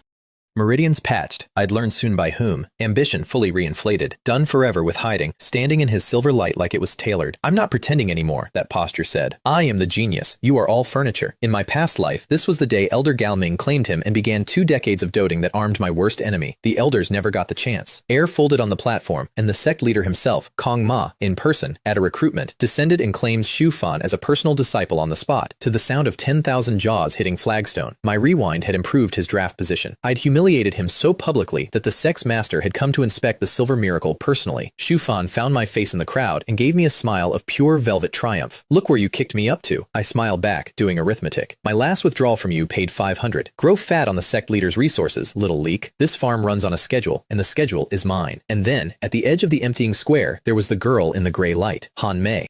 15. Road worn to the bone, 2,000 li on foot behind her, and kneeling in the dust after the wheel called her immortal. Kneeling and not leaving. I knew her file from my past life better than she did. Born a water spirit body, a genius her clan couldn't tolerate, fed a fire spirit fruit by her own uncle to burn the talent out of her. The 2 elements had been at war in her channels for years, and the wheel read the wreckage as nothing. In my past life, the Eternal Life sect stepped over this kneeling girl. The Great Sword Pavilion eventually picked her up on a whim, and she repaid that whim by becoming their pillar for a century. 8 Dao platforms, their Kong Yun Shi. One of the most loyal souls I ever saw, wasted on the people who found her second. I watched her kneel for half a day. I'm not proud of the timing math. A drowning person remembers the hand that comes at the last moment, not the first. But I'd learned generosity from a world that bites soft hands, so mine arrives on schedule. When even the gate guards were trying to shoo her toward the mountain road, I crossed the empty square. I'm Su Jian, disciple of the 3rd elder. I can bring you before my master. The rest is your own fate. She looked up with a face that had budgeted for everything except a hand, and bowed her forehead back to the stone. Han Mei will remember this kindness for the rest of her life. She meant it the way mountains mean things. I was counting on that. Master pressed a wisp of energy through the girl's wrist, felt 2 elements grinding in a ruined channel, and looked at me over her head. I laid it out, the water spirit body, the fire fruit, the buried potential, with a cover story about market gossip from Muye. Master's eyes narrowed at exactly the right places, and she made the girl kneel through a proper day of testing anyway, because a master should. Then she went to the Grand Elder herself and came back with a vial of imperial true water, an innate water treasure, one of 2 doses the sect owned. The fire died in Han Mei's channels like a hand had smothered it. The water spirit body woke up stretching. A mortal reject tested straight into the 3rd layer of chi refining by week's end, and Little Bamboo Peak had a 5th disciple who cried through her whole oath with road dust still in her hair. Master gained the student who'd someday hold up her entire legacy. I gained something rarer, in a peak that grew knives behind my back, one person whose gratitude pointed forward. The 2nd dose of Imperial True Water, I should mention, went into me, specifically into my kidneys, because the ancient organ refining method wanted all 5 elements, and a man must have priorities. Kidneys are water. The manual said so. Any other benefits to a strong kidney are between me and the manual. That left 4 elements to source, and the first came at a sprint. The sect treasury held exactly 1 wood spirit pearl, innate, brimming with life force, perfect for the liver and incidentally perfect for repairing damaged meridians. I got Master's token to the 4th Elder's counter an hour before Shu Fan arrived at the same counter, holding the sect leader's note, sent to collect that exact pearl for his recovery. I'm told he took the news with grace. I'm told the grace lasted 4 steps past the door, and that his new senior brother Gu Ran consoled him all the way down the stairs with the tender warmth of a man measuring a rival for a coffin. Those two had been partners in my past life, the sect's twin snakes, thick as thieves while they strangled it. In this life, they'd been introduced as competitors for one master's inheritance, and the venom was already circulating. I didn't even have to stir. Some gardens weed themselves. I spent 2 days refining the pearl into my liver. The organ drank spirit stones by the fistful, and my body burned through rations like a furnace, and came out the other side with the first of 5 organs glowing warm jade from the inside. 1 down. The divine treasury had begun. And then the sect posted the notice that half the mountain had been waiting for, and the other half should have dreaded, the once-a-decade secret realm trial. Chi refining and foundation establishment together, 200 disciples, rankings by harvested beast corpses, 7 days minimum inside. Plus the rule everyone knew and nobody wrote down. Whatever happens inside, stays inside. No investigations, no questions. In an average decade, 1 in 5 didn't come out, and the sect lit incense and called it tempering. Grudges went in, fewer people came out. It was the closest thing our righteous sect had to a confessional, except you left your sins on someone else's corpse. Mei Liling and He Fan signed up the hour the notice went up, and I caught the look they traded doing it. I signed up right after, wearing my best oblivious junior face. Ladies, I've been waiting for this field trip longer than you've been alive. The teleportation scattered us randomly across the realm, and the realm welcomed me personally. I materialized next to a wolf den. 7 black wolves, 300 pounds each, led by a second-tier brute worth a mid-foundation cultivator, and all of them of the opinion that dinner had just delivered itself. I killed the nearest one before it finished being surprised, and spent the next stretch of forest introducing the pack to my past life's greatest hits. Heart-treading step, one wolf's legs quit mid-sprint, and my borrowed sword opened its throat on the way past. Blazing firewheel, a spinning halo of flame that took the next one apart at the waist. Shadow sword kill for the third, a strike built to arrive before the sound of it. The azure water sword my master gave me drank more wolf blood in an hour than in its previous decade of retirement. The pack leader required the special sauce. It was fast, genuinely fast, fast enough that my dragon step only broke even, so I stopped economizing. 100-fold ascension. The reversal tore through me, my strength multiplied past sense, and one sword light cut the leader in half and carved a trench through the forest floor behind it, tens of meters of second opinion. From the ring, silence, then, that's the Venerable's technique. He said it takes a chosen affinity. He refused to teach it to me. A pause with centuries in it. You've had it for how long? A few weeks. It has taste, I said, and felt the ring generate the specific pressure of a supreme, deciding whether to strangle her own life insurance. Then I sat down among my wolf corpses, swallowed my hoarded rank 5 marrow pill, and got to the real agenda, not the rankings, the foundation. 8 Dao platforms rose behind me, one after another. 8, flawless, blinding, whiter than fresh snow, not one impurity in the set. Su Xuan drifted out of the ring to watch, and even she went quiet. 8 platforms from an Earth rank medium root bone broke her clan's entire model of how talent worked. In my past life, with shattered meridians, I'd built 5 and been proud. 8 was already a legend's foundation. 8 platforms could carry a man to celestial phenomenon. I looked at them for a moment, then I smashed them. 1 palm, my own foundation. 8 perfect platforms, every future they promised, shattered into drifting light. The backlash hit like a building. My cultivation crashed a full layer, blood came up my throat, and Su Xuan's shriek achieved registers I didn't know souls produced. Are you insane? No one destroys their own Dao platforms. That's your entire path. Here's what 200 wasted years had bought me. 1 overheard secret, from an old scroll, in a library nobody read. Chi refining doesn't end at 9 layers. There's a 10th, sealed off by the heavens themselves, reachable only by a body carrying golden skin, jade bone, and a perfected realm, and by a will insane enough to burn its own harvest and bet on growing a better one. 10 layers of chi refining meant the possibility of 10 platforms at foundation, and in the recorded history of this continent, exactly 1 person had ever stood on 10. The marrow pill's power raged through me while I rode the backlash down and then up, 9th layer again, 9th peak, and then the wall. And on the wall, a chain. I saw it as my aura climbed, an actual chain of heavenly law, translucent, wrapped around my divine soul like a leash on a dog. Every cultivator alive wears one. Nobody ever pulls hard enough to feel it. I pulled. The purple pill furnace of my cultivation art roared up around me, phantom divine beasts cycling through the smoke, dragon, phoenix, black tortoise, creatures with no names left, and I roared with it, and the chain snapped. 10th layer of chi refining. The chain's fragments didn't vanish. They flowed into my brow and condensed into a strange, shifting rune I'd be meeting again. My divine soul doubled on the spot, reborn without its collar, and Su Xuan floated there in the wolf blood clearing, rearranging her entire cosmology in real time, saying, mostly to herself, the 10th layer is real. He broke a heavenly Tao shackle in a backwater. At 19. Then, sharply, who told you this? Who are you? Guess, I said, and passed out smiling into the leaves. The realm's main event assembled itself over the next days, with my help. A dead purple mansion alchemist's cave lay hidden here. I confirmed it by robbing the map from 2 squabbling teams at super speed. Then, in a moment I still consider community service, copying that map several dozen times and airdropping the copies across the entire realm. Purple mansion inheritance, it whispered. Come one, come all. 100 greedy disciples converged from every direction, and my trail vanished into the stampede. Sharing is caring, and a crowd is the best cloak ever woven. The route ran through a valley of black apes, a 100-strong colony led by a second-tier alpha that had eaten enough spirit fruit to learn human speech and used it to tell us all to leave. Negotiations were brief. The assault was not. Apes outnumbered us 3-1, and the fighting churned the valley into screaming chaos, seniors dueling the alpha overhead while we ground through the horde below. Chaos, with witnesses, my favorite working conditions. He Fan was fighting a second-tier ape and 2 firsts, poorly, because talent had never been her department. Her departments were gossip, cruelty, and borrowed consequence. This was the woman who'd leaked Wei Long's technique to Xu Fan and let the man who loved her take the whipping for it. The woman who, in my past life, was thrown to the enemy by Xu Fan as a human shield and got my senior brother killed avenging her. I put one heart-treading step into her from across the battlefield, in the middle of 500 people's shared pandemonium. Her heart stuttered mid-swing. Her sword arm dropped half a beat. The ape's paw was already falling. What was left needed a jar, not a coffin. May accident. One of a dozen deaths in that valley, witnessed by 50 people, mourned by exactly 1. Wei Long went berserk trying to cut his way to her, killed 4 apes in a frenzy, and buried what he found after, weeping over a woman who'd never once looked at him. I stood at the graveside with the appropriate face, feeling the cold arithmetic settle where grief would have gone. This was the cliff, and the cliff was gone.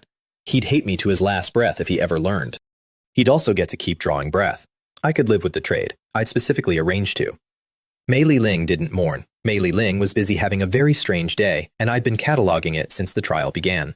She'd been wrong all trial, wrong teams, wrong positions, flickers of recognition at people she shouldn't know. At the valley, He Fan screamed for her senior sister's help, and Mei Ling was elsewhere, conveniently entangled. And then an ape cornered her against the rocks, and she split it in half with one dark crescent, the silent annihilation light slash. A technique she wouldn't find for another 100 years, a technique I only knew because I'd looted it off her corpse in my past life. The bottom fell out of my stomach in the middle of a battlefield. She'd been reborn too. Or the memories had come back to her, the whole first life, delivered like mine. The woman who ruined me was walking this timeline with the answer key in her sleeve, same as I was. And if her memories ran true, she knew things, that I died hating her, that her future held the light slash, the dragon eye windfall, the long fall from Xu Fan's favor. That somewhere in this very realm, under a spirit fruit tree, a warm sun jade was buried, because in her first life, she'd been told exactly where by the man who found it. Some problems you monitor, some you schedule. A reborn Mei Ling with a century of foreknowledge was neither. She was a fire in the walls. I solved her the same afternoon. The crowd moved on from the Ape Valley with their spirit fruit, and I lagged behind, because the fruit was never the prize. A tree that awakens beast intelligence doesn't grow from ordinary dirt. I dug at its roots and came up with a palm of warm, honeyed stone, warm sun jade, a treasure that wards off heart demons and nourishes the body year-round, sitting under everyone's boots the whole battle. I was reburying the hole when a cool voice arrived behind me, exactly on schedule. Hand it over, Mei Ling, alone. Come straight to a treasure she had no honest way of knowing existed, wearing a stranger's disguise on my face and finding it inconvenient. I watched her look me over, some itch of familiarity she couldn't scratch, and offered to sell instead, taking out my sex emergency jade token with my left hand, nice and visible. A cornered nobody clutching his escape ticket, her shoulders relaxed by a hair. Greed leaned her forward by a step. 5,000 low-grade spirit stones, I said, and it's yours, senior sister, and took a few steps closer. Jade held out like a shield, like a man negotiating scared. 2 more steps. 1. Hundredfold Ascension, Heart-Treading Step, Shadow Sword Kill. I became her the full stack with no wind-up, power multiplied past her whole realm, her heart seizing mid-gasp, and the sword crossing the last of the distance before her scream found its shape. Her head left her shoulders with the realization still assembling on her face. No! You're Sue, almost senior sister. 2 lifetimes of you, and you were still 1 syllable slow. I stood over her body and waited to feel something with 200 years of weight to it. The woman I'd orbited for decades. The swapped herb, the cold glances graciously rationed, the long apprenticeship in being nothing. The white-haired penitent who'd knelt at my feet a century too late, whom I'd killed once already, in another world, with a colder hand than this one. Nothing came but a ledger closing. Maybe that's what healing looks like on a man like me. Then I did something I'd never done to anyone. I burned her body, gathered her drifting remnant soul with a summoning rite, and instead of releasing it to the wheel of rebirth, I fed it to my purple flame. Slowly. Completely. Her eyes stayed venomous to the last wisp. No reincarnation, no third try. Whatever loophole in heaven had let both of us come back, I wasn't leaving it a repeat customer. Our 2 lifetimes are settled, I told the ashes. Shufan will be along shortly. Save him a seat. The system paid out her luck and noted, with what I chose not to interpret, that her luck had been reset to 0. The heavens had closed her account. I pocketed the warm sun jade, threw her identifiable effects down a ravine, and walked back into the trial like a man returning from a stroll. The road to the alchemist's cave earned its tolls. The valley's back door opened onto a snake gorge, the ground carpeted in serpent corpses from the teams ahead, some halves still writhing, and 1 unlucky pioneer cocooned under 100 living ones. I am on record as fearless about most of this continent's horrors. I burned my way down that gorge with fireballs in both hands like a man sanitizing a kitchen, and I will not be elaborating further. The cave itself, when the mob cracked its final barrier, was a small dead kingdom, a herb garden gone feral with century-old stock, storehouses of preserved rank 2 and 3 pills, and at the heart of it a final inheritance behind a light screen only 1 soul could enter at a time. The looting hit full riot inside a minute. I worked the quiet edges, where a scavenger with 2 lifetimes of botany knows the real shelves hide, and had my ring half full when a sword chi came from my fingers over a century-old 9-leaf clover. Some foundation establishment first layer, who'd decided the herb rows full of chi-refining juniors looked like a free harvest with legs. I broke his sternum with 1 punch, and when he crawled for the exit, I finished the job and took his ring, in front of 40 witnesses who all simultaneously remembered urgent errands elsewhere. The realm has 1 law, and I didn't write it. Whatever happens inside, stays inside. By nightfall, the whole trial knew there was a plain-faced nobody in the herb garden you did not tax. My favorite find wasn't even on the shelves. While the mob fought over the pill houses, I poked through a collapsed groundskeeper's shed. 2 lifetimes of outer sect chores teach you where real households keep the unglamorous miracles, and pulled a small cauldron out of the dust in the corner. Pitch black, dead to spirit sense, ugly as a tax notice. In my past life, a certain small cauldron from this realm became one of Shufan's quiet treasures, pocketed while everyone brawled over pills, and no one ever knew where he'd gotten it. Into my space it went. Someday it would explain itself. They always do. And the final inheritance? While the 5 strongest seniors of the trial, Wu Shuyi, Cheng Shu, Gu Ran among them, beat each other bloody in the sky over entry rights, a beam of light stabbed up from the sanctum, and inside it stood Shufan, waving. He'd slipped the cue while the adults brawled. The 5 strongest faces in the realm all curdled in unison, Gu Ran's worst of all, and I stood in the crowd sincerely applauding the heaven's favorite son. Go on, take the inheritance, little leak. Every treasure you absorb converts at my exchange rate eventually. I'd stopped seeing him rise. I'd started watching my deposits mature. The storage ring bought me more than pills. Inside it, and on the second assassin who came for me that evening, because 2 masked men with Foundation Establishment cultivation ambushed me on my way out of the cave district, aiming to kill, not rob, I found matching numbered tokens. 167, 269. No sect markings, no aura. Answers burned away behind a self-destruct woven into their souls. Professionals. Sent, inside a sect trial, for a chi-refining disciple who'd been too visibly excellent lately. I killed them both and kept the tokens, and filed the numbers under a growing folder labeled, "Someone in my own house is renting out my address." Meanwhile, the realm's beloved main character was having a week, and I'd been supervising it from the start. Shufan had entered the trial glowing with the sect leader's resources, and his first day in, his famous luck delivered. A cave of dead adventurers, storage rings intact, a treasure, and a rank 3 pill that jumped him to the 8th layer on the spot. I watched from cover as the old ghost in his ring drifted out to congratulate him. "You are a child of great fortune, destined to awe the world," and confirm the thing Su Xuan's inspection had already told me. Huo Ming, a soul-splitting realm remnant, 9 layers in his prime, an elder of a distant sect who'd lost his body decades back and who had planted an assimilation mark on his beloved student. He wasn't mentoring Shufan, he was tenderizing him, growing his own next body and calling it a master's love. Shufan asked his master for help killing me. The master smiled and promised. I decided the schedule could move up. He was flying low over the forest, drunk on his new lair, rehearsing my death out loud, when a heart-treading step reached up and squeezed. He dropped out of the sky mid-scream, and I came out of the wind and thunder and put 2 fists through his ribs before the ground finished catching him. He was game, I'll grant it. Even shattered, he threw both his treasures at my face and detonated them, a blast that would have opened a normal man like luggage. My shield drank it. His follow-up scream for his master's power went conspicuously unanswered, because inside the ring, Su Xuan was holding Huo Ming's soul flat with the effort of closing a book. Then, with the specific, unhurried precision of a man settling 200 years of compound interest, I stripped him, tied him to a tree, took his storage ring, including my own forged auction map, which had faithfully led him to that death realm's door, the craftsmanship, honestly, and made him a eunuch. 2 tails of flesh, 1 clean stroke. Inside the ring, an old ghost watched a Supreme's power hold him down while a teenager did that, and felt, by his own later confession, the first honest fear of his afterlife. I offered Huo Ming terms while his student lay unconscious. Serve me, report everything, keep existing. Su Xuan added the fine print by existing at him. He took the deal between heartbeats and earned his first assignment before I left the clearing. So when Xu Fan woke, mutilated, robbed, howling at the trees for a name, it was his own beloved master's voice that supplied the one I'd chosen. Forgive me, child. I dared not act. The attacker carried something that devours souls like mine. But I saw his face. It was Gu Ran, your senior brother. He has taken everything from you. I was a li away by then, and I swear I still heard the vow. 30 years east of the river, 30 years west, Gu Ran. I will repay this 100-fold. Beautiful. Sincere. Addressed to the wrong building entirely. Savor the shape of it. My 2 enemies, partners, in my past life, in the murder of a sect, now each held a knife with the other's name misspelled on it, and the whisper in Xu Fan's ear, for the rest of his short life, belonged to me. His luck flowed into my account a second time that day. A third came later, when heaven, persistent romantic that it is, funneled the cave's final inheritance to him anyway. He slipped the light screen while the seniors brawled over entry rights, and swaggered out with a regrown arm, restored flesh, cultivation blazing at the 9th layer, monologuing to the trees about vengeance on everyone.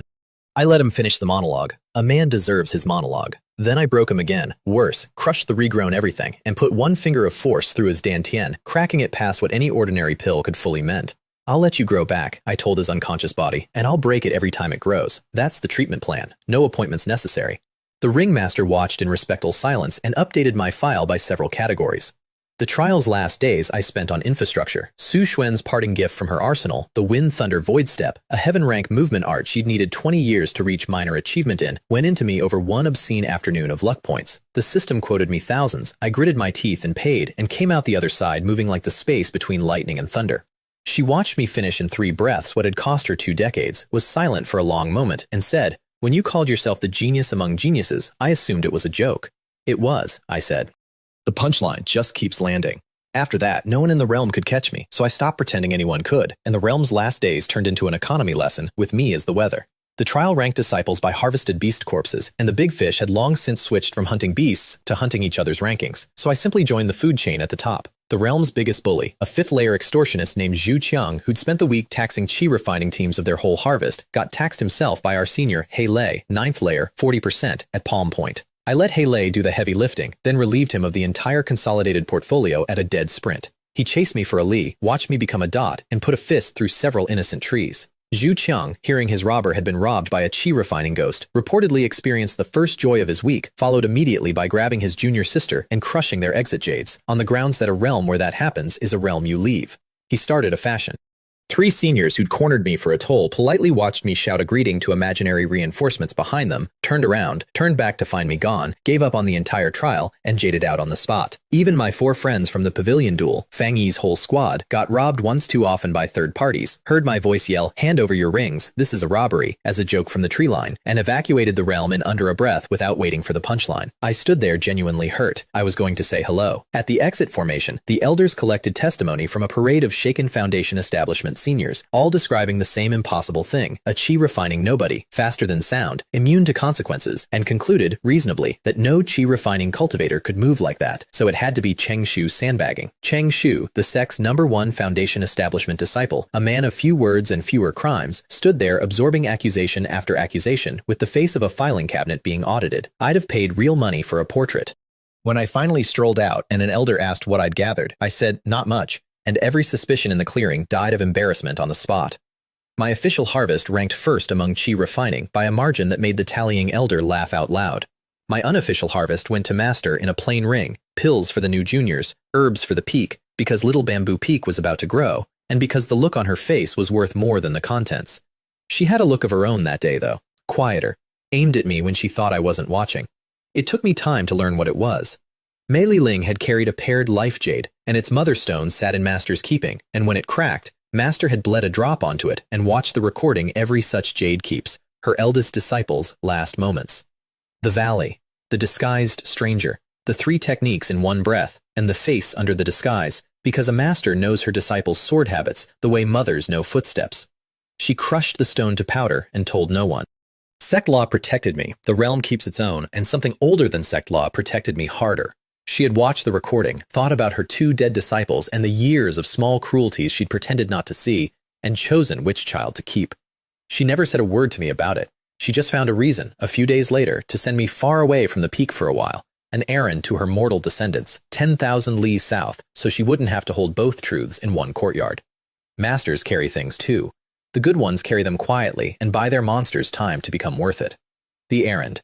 The Zhao clan of Shu Ju Cheng, Master's mortal descendants 10,000 leagues south, calling in the last of 3 favors she'd promised their ancestors centuries ago. In my past life, Mei Li Ling ran this errand, came home transformed, and lied about the details for decades. I finally knew why. The Zhao vault held the eyeball of a blazing divine dragon, with a drop of true dragon blood still inside. My fire element shopping list item, sitting at the end of a road with my name on it. The road had opinions first. 5 days out, I rested in Tiantong City, rival sex territory, the Flowing Cloud sex home base, and hit the local celebrity auction house with my list. Innate spirit objects, metal and earth aspected. The manager had neither. Sold me a seat at next month's auction for 10 stones, and would have been the whole story if a weathered loose cultivator named Ding Fong hadn't chased me down the street with an invitation. A private trader's night, all straw hats and no questions. Newcomer's referral fee in it for him. My past life knew these gatherings. Half marketplace, half minefield. I went, obviously. The night itself paid honestly. 40-odd masked cultivators, a purple mansion host collecting door fees like a toll troll, tables of junk and treasure shuffled together, and at one table, between a broken saber and a cracked teapot, a dull black sphere that made Su Xuan sit up inside the ring like a cat spotting a bird. Buy it. The third item. Now. 3 rank 3 pills bought me the sphere and a torn quarter of an old map that my gut insisted on. The sphere turned out to be a soul crystal under layered concealment, the inner core of a soul beast, pure divine soul essence, the kind of thing that goes to auction under armed guard. Su Xuan drank it the moment we cleared the door, and her presence in the ring deepened by a full shade, 10% of a supreme soul, restored for the price of 3 headache pills off a junk table. You owe me a favor for the spotting, she said. You live in my ring rent-free, I said. The favor count is now 4, she said, serenely, and I let her have it, because a woman keeping score is a woman planning a future. Then Ding Fong found me again with a private offer, a genuine earth spirit pearl, innate off-market, his share of a dead friend's expedition, sold with a heavenly oath about his tragic honesty and a price that made my molars ache. I verified the pearl through Xuan, real and rich enough to birth an origin someday, paid mostly in goods, and we parted with bows. May hour out of the city, he and the trade night host were waiting on the road, all smiles. Fellow Taoist Su, my brother and I find ourselves short on funds. We'd like to borrow your storage ring. Also, the pearl back. I asked about the heavenly oath. Ding Fong explained, with a lawyer's tenderness, that he'd sworn everything he said yesterday was true, and today was a different day. You have to respect a man who reads his own contracts. You don't have to let him leave. The host was Purple Mansion Realm, first layer, 3 great realms over my head, and lounging on that fact. I showed my sect token and watched them wobble, then looked past their shoulders and said, warmly, Master, you made it. They spun like show dogs, and I turned on the 100-fold ascension at 20 times. My meridians filed a formal complaint on the spot, with the Wind Thunder Void step under it. The host's head left first, mid-turn, his century of cultivation ending between 2 syllables of a curse. Ding Fong got as far as facing back around into the arriving sword. Under one breath, start to finish. I stood over them wheezing while the strength ran out of me like bathwater, cleaned my blade, and collected the estate. 20,000 stones, a low-grade spirit weapon saber, pills, and my earth spirit pearl, back home with the family. Su Xuan's whole commentary, a Purple Mansion expert, dead and under a breath, to a Foundation establishment 4th layer. Stop making me recalibrate. Never, I said, and walked to Shuju Cheng. The Zhao family turned out to be mid-strangulation. The city's other 2 great clans had just allied by marriage and proposed a friendly youth tournament, with each family's best mine as the stakes. A legal mugging, timed for the exact decade the Zhao juniors couldn't win it, backed by 2 rival sects worth of borrowed geniuses. The Zhao had begged the ancestor for rescue and received me, 1 Foundation establishment 4th layer with a baby face. The disappointment disappointment in that reception hall was thick enough to spread on bread. Their heir, Foundation Establishment 4th layer himself, twice my age, worked up to saying it out loud. Was I sure I could handle the Dung family's returning champion? A real academy disciple at Foundation Establishment with 5 platforms. According to seniority, I reminded the room, I am your ancestor's disciple. You may all address me as Marshal Uncle. And if my word isn't enough, spar with me.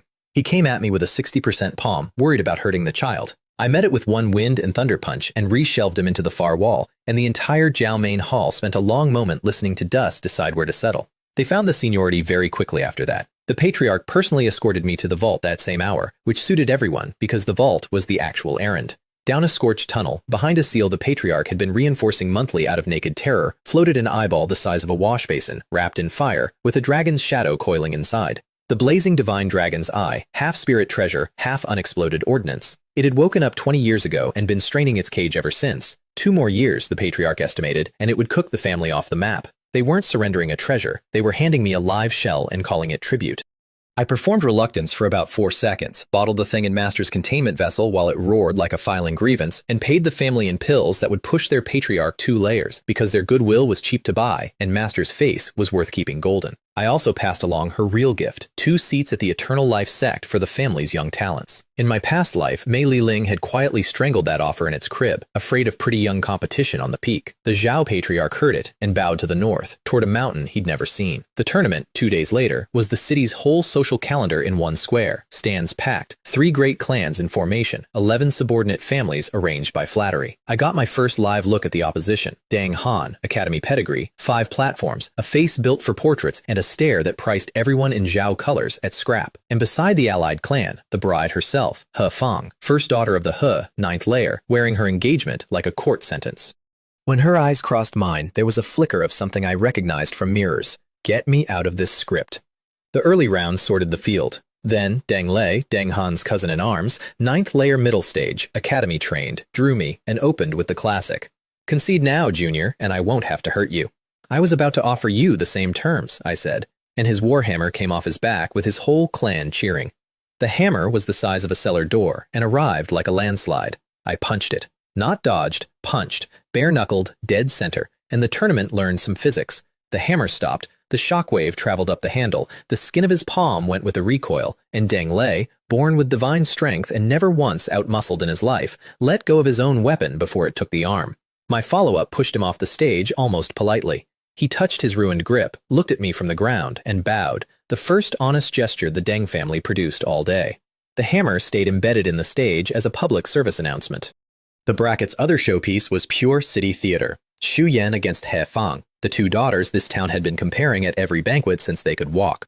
Zhi Yi came in burning, swore to her rival's face she'd win, and threw everything her family art had. Jin Yi took it apart in 30 passes with a cold economy that wasn't cruelty so much as bookkeeping, and put her down with 1 palm. Zhi Yi stood outside the ring with her eyes wet and refusing to spill, and told her, 3 years, and I'll be back for this. Filed for the future. That kind of loss either breaks a cultivator or builds one, and I had a feeling about which. Then the finale, and the Alliance's arithmetic came out of its sleeve. The last 5 fighters would share 1 stage. 4 of theirs, 1 of me. The Zhao patriarch asked, delicately, whether I objected to the ambush being written into the rules. I told him to sign before the other side sobered up. The gong sounded, and Deng Han made the play call out loud. Take him down first, settle our own rankings after. 4 came at once. The champion, Deng Han's 9th layer academy colleague, Gao Feng, He Fang, and a subordinate family's bruiser with an iron staff. 1 breath per opponent, roughly. The bruiser took my fist between the shoulders and remembered an appointment with the floor.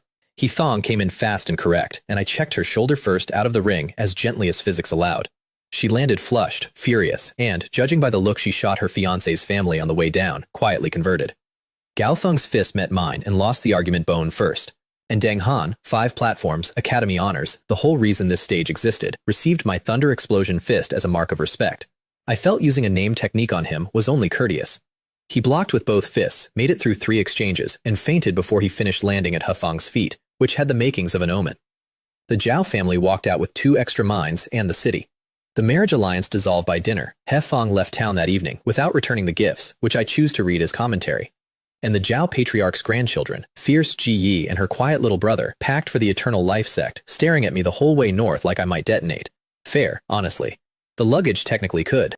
The bonus round found us on the road home. Someone had been shadowing our flight path for an hour, politely, at a fixed distance, like a debt collector with manners. And when I set us down and called them out, a young man dropped out of the sky, practically vibrating. Wu ran, and my memory pulled his whole file, because in my past life, this man became the youngest Six Spirits Realm expert of an entire state. Beta State's future sovereign, the young sect master of the Qingfeng sect. Currently, my age, first layer of Foundation establishment, chaperoned at a distance by two hidden soul-splitting elders, and possessed of exactly one desire, which he announced like a war declaration. Your body cultivation is strong. Fight me. No. Then I'll follow you forever. I'm very patient. The terror of the next era, ladies and gentlemen. A golden retriever with a martial arts problem. The Zhao siblings edged behind my sword, so I named a price instead. A wager. My earth spirit pearl against something of equal weight from his pocket. And his pocket, I could have kissed the heavens. Produced a length of Vajravine. Metal element, innate. Wisps of golden sharpness bleeding off it.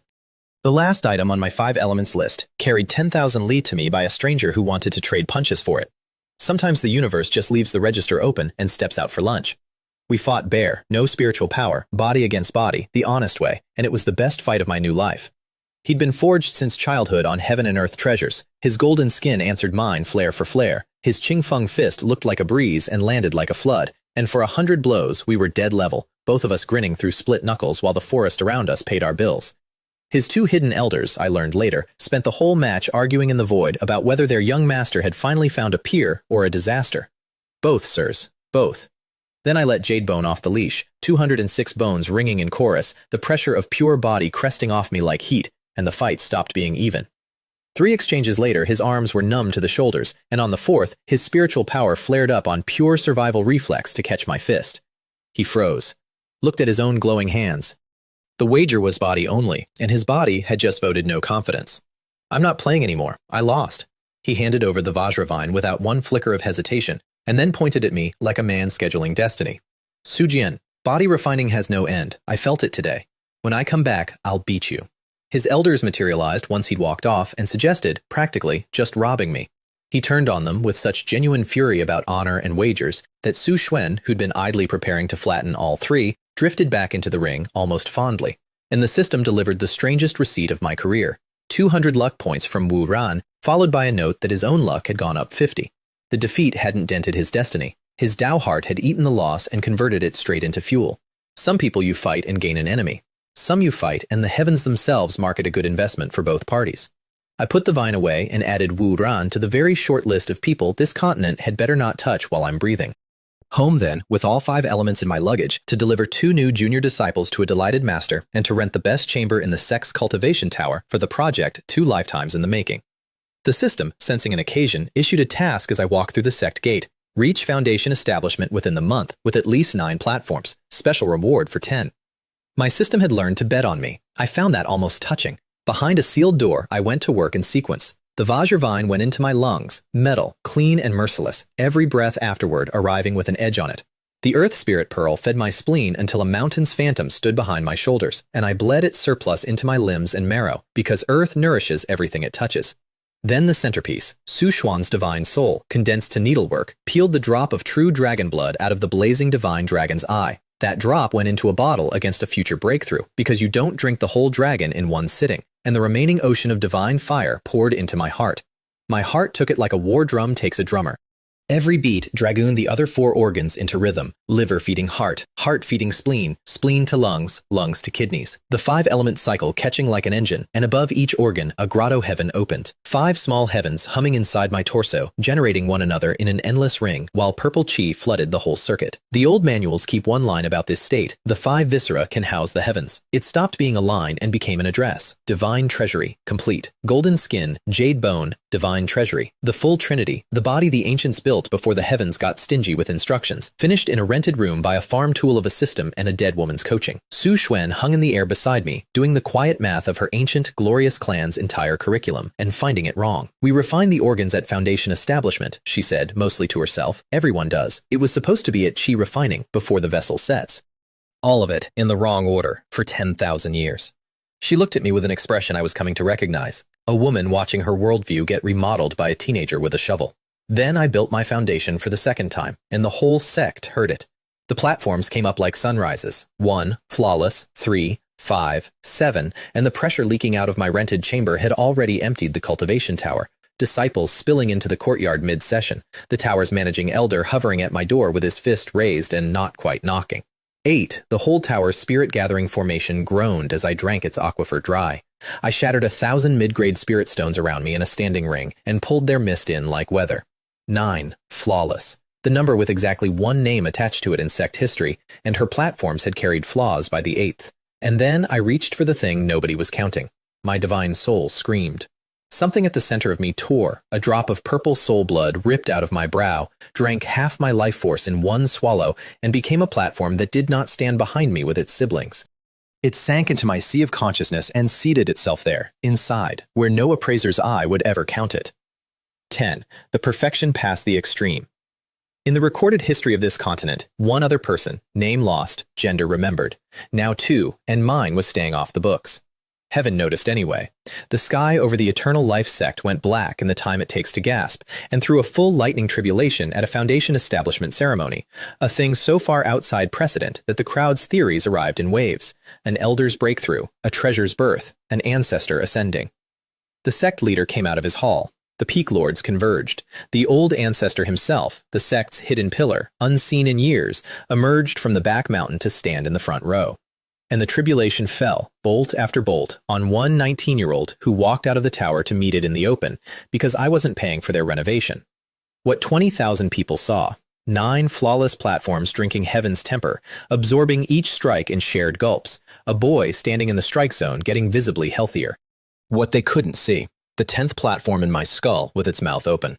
The heavens sent an execution, and my hidden platform graded it as catering. Somewhere between the 40th bolt and the final arm-thick monster of purple lightning, I felt the 10th settle into its born nature. A single word I'd come to lean my whole future against. Devour.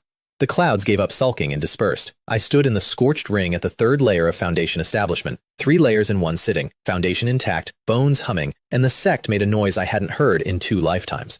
The old ancestor delivered the public verdict over the crowd. 9 flawless platforms. Beyond even Yun Shi, the finest I have seen in this life. 2 reactions in that crowd mattered more than the ovation. Shu Fan, fists dripping where his nails had gone through, face performing the full opera behind his court smile. That light was supposed to be mine. His new master stood beside him and watched me with an expression I couldn't read yet and didn't like. And Guran, consulting the old ghost that lived in his skull, he had one too, I'd learn, a dead Severing Dao expert steering him patiently toward the sect leader's chair, received the advice that would keep him breathing a while longer. Never provoke a 9-platform monster. I was killed by one, and I still don't understand how he did it. Something about this boy is wrong. Wait, even the dead could smell it now. Good. Save me the introductions. The sex gossip mill delivered my favorite dividend that same week, via Wei Long over tea. Shu Fan, it seemed, had gone around quietly telling people who'd really maimed him in the secret realm, senior brother Gudan, that monster, until the story reached Gudan himself. Gudan's rebuttal was a public, open palm slap that put one of Shu Fan's teeth into the flower bed, followed by the sect leader arriving, taking his eldest disciple's side of exactly nothing, and sentencing Gudan to sealed reflection. Now one of them was nursing a gap in his smile, and the other a gap in his prospects. Both were certain the master loved the other more, and both were correct that somebody in the sect was out to destroy them. My 2 future sect killers, defanging each other in the courtyard, judged by the man they'd someday murder, over a crime I'd committed. I put honey in my tea and had Wei Long tell it twice. Fame has a tax bracket, and mine came due within the week. The sect leader summoned me, slid a bronze medallion across the table, and offered the sect's most exclusive field trip, the Ancestral Land Trial. Granted in all sect history to 4 disciples, Kong Yun Shi, Wu Shuyi, Cheng Shu, Gu Ran. Seat 5, mine, with only one catch. Nobody who'd gone had ever come back visibly improved, and nobody would say why. My past life memory had a locked door where that place should be. Shu Fan had gone, once, and returned strangely empty-handed, the only treasure hunt of his career that ever came back lean. Locked doors with his fingerprints on them are my favorite genre. The summons came with a toll booth, though. I'd barely sat down in the leader's hall when Kong Ma's pressure landed on me like a dropped mountain, and his voice went to iron. Su Jian, why did you maim Shu Fan in the secret realm? A test with teeth. I let my face do honest bewilderment while my mind sprinted the exits, and then gave him the defense I'd built weeks in advance, brick by brick. I never even met Shu Fan inside. Our cultivations were nearly matched. Any fight would have wrecked us both. I have no feud with him beyond one city tournament. And then the counterattack, respectfully delivered. Why does the sect leader assume it was me? Has Shu Fan been telling stories? Should I be worried about my own back? The pressure lifted. The old man smiled like nothing had happened, called it a formality. The ancestral trial is precious, you understand, and slid the medallion across. and from behind the screen at the hall's edge, where a certain Silverbone Jr. had been invited to listen, I felt a stare trying to drill through lacquered wood. The sect leader had staged the whole interrogation for his new disciples' benefit, and my performance had just convinced everyone except the one person whose opinion could get me hunted. Shu Fan walked out of that hall unconvinced, unprovable, and newly certain of only one thing. Whoever had unmanned him twice was going to do it again, and the sect would keep shrugging. So he stopped asking the sect for justice and went shopping for it retail. The Jade Slip's directions raised my eyebrow. Burial Beast Mountain. My past life's least favorite mountain. I'd once crawled through it, hunting a 500-year herb for my ruined meridians, and crawled back out with new scars and old despair. The sect's lost ancestral ground had been sitting under my worst memory the entire time. The heavens have a sense of humor. It isn't kind. What I didn't know, my briefing had an audience. The sect leader had let Shu Fan listen from behind a screen, a small warning sign about the old man's games that I'd underline later, and my dear junior had sprinted ahead of me to 100 Beasts City to arrange a welcome. His instrument? Yan Chanzi, second son of the Azure Sparrow sect's second elder, a young master whose sect had spent decades hating mine, and who heard the words 9 flawless platforms and needed no further motivation. 1,000 spirit stones on my head, whispered to every freelance killer in a city made of freelance killers. 3 teams took the contract. And Shu Fan himself came along to spectate at my funeral, escorted by a hidden Purple Mansion Realm bodyguard, and carrying, in his ring, a jade slip holding 30% of the sect leader's own power. My sex master had armed my assassin as a graduation gift. To be fair, he didn't know that's what he was doing. To be just as fair, he'd stopped trying very hard not to know things about Shu Fan. The mountain handled introductions. 100 Beast City sat at its gate, a lawless mercenary port that the Azure Sparrows taxed and otherwise ignored, and its main square ran a permanent bazaar of team recruitment, herb runs, beast hunts, escort work, every crew shouting terms. I passed on the Purple Mansion-led outfits, where a nobody like my current face gets promoted to bait, and signed with a modest 4-man crew under one Wu Chang, Foundation Establishment freelancers, a herb contract, split terms in writing. Honest men, as the trade goes. When they fished for my background and I mentioned the Eternal Life sect, the whole team's posture improved by a vertebra. Useful, a name, wearable armor. Our first night's campfire drew guests. A bald slab named Sun Peng, 7th layer, iron staff, a reputation Wu Chang greeted with careful courtesy, and his 4 colleagues. They invited themselves to our roast lamb, proposed a friendly merger of teams, took the refusal poorly, and then settled around the fire anyway, arranging their seating around me with the subtlety of a noose. I chewed, chatted, and watched Sun Peng wink at his pickpocket. The pickpocket flicked a scrap of mutton onto my chest. So sorry, friend. Let me just brush that off you, and reached. I put my carving knife through his throat, took his neighbors on the same motion, and was out of the firelight before the fat finished sizzling. The camp froze around 2 men drumming their heels in the dirt. My 4 teammates achieved a vertical leap that did their realm credit, and Sun Peng, 7th layer, roared threats into a dark forest that had just swallowed a stranger who killed 2 of his people between bites. I took the rest at leisure. The knife woman went to a heart-treading step and one line of light in the dark. Her partner, backing away from her body, backed into me. Sun Peng ran. Genuinely ran. 7th layer legs, real panic, and the mountain, unimpressed, fed him to a crippled gray wolf with 3 legs and a grudge. I arrived to find man and wolf locked in a mauling contest, waited out the good parts in a tree, and dropped down to applaud when they'd both earned it. He gave up everything at the sight of me, the contract, the price, and the name. Yan Chanzi, Azure Sparrow sect. 1,000 stones for your head, master. I only wanted the money. I took his ring and his sword arm and left him to the wolf, because the wolf had done half the interview, and I respect a colleague. Then, since the other hunter teams were already deep in the mountain following my old trail, I did the reasonable thing. Walked back to 100 Beast City, changed my face, and joined my own manhunt. My new team? The 3 Zong brothers, Gold Bull, Bronze Bull, and Iron Bull. 3 slabs of prime beef sharing 1 brain cell on a strict rotation schedule. They interviewed me for the squad by asking if I could carry loot.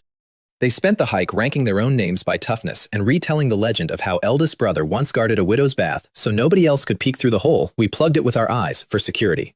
I have killed men over lesser sentences. I let them live out of scientific respect. Nature had invested everything in their shoulders and called the project finished. The mountain got darker fast. A day in, we found one of my old cover team hanging from a tree by a rope. Kong Hao, an easygoing 4th layer man who'd shared his rations with me 2 nights before, his face marked with the small black wounds of something venomous taking its time. A Leon, his teammate, worse.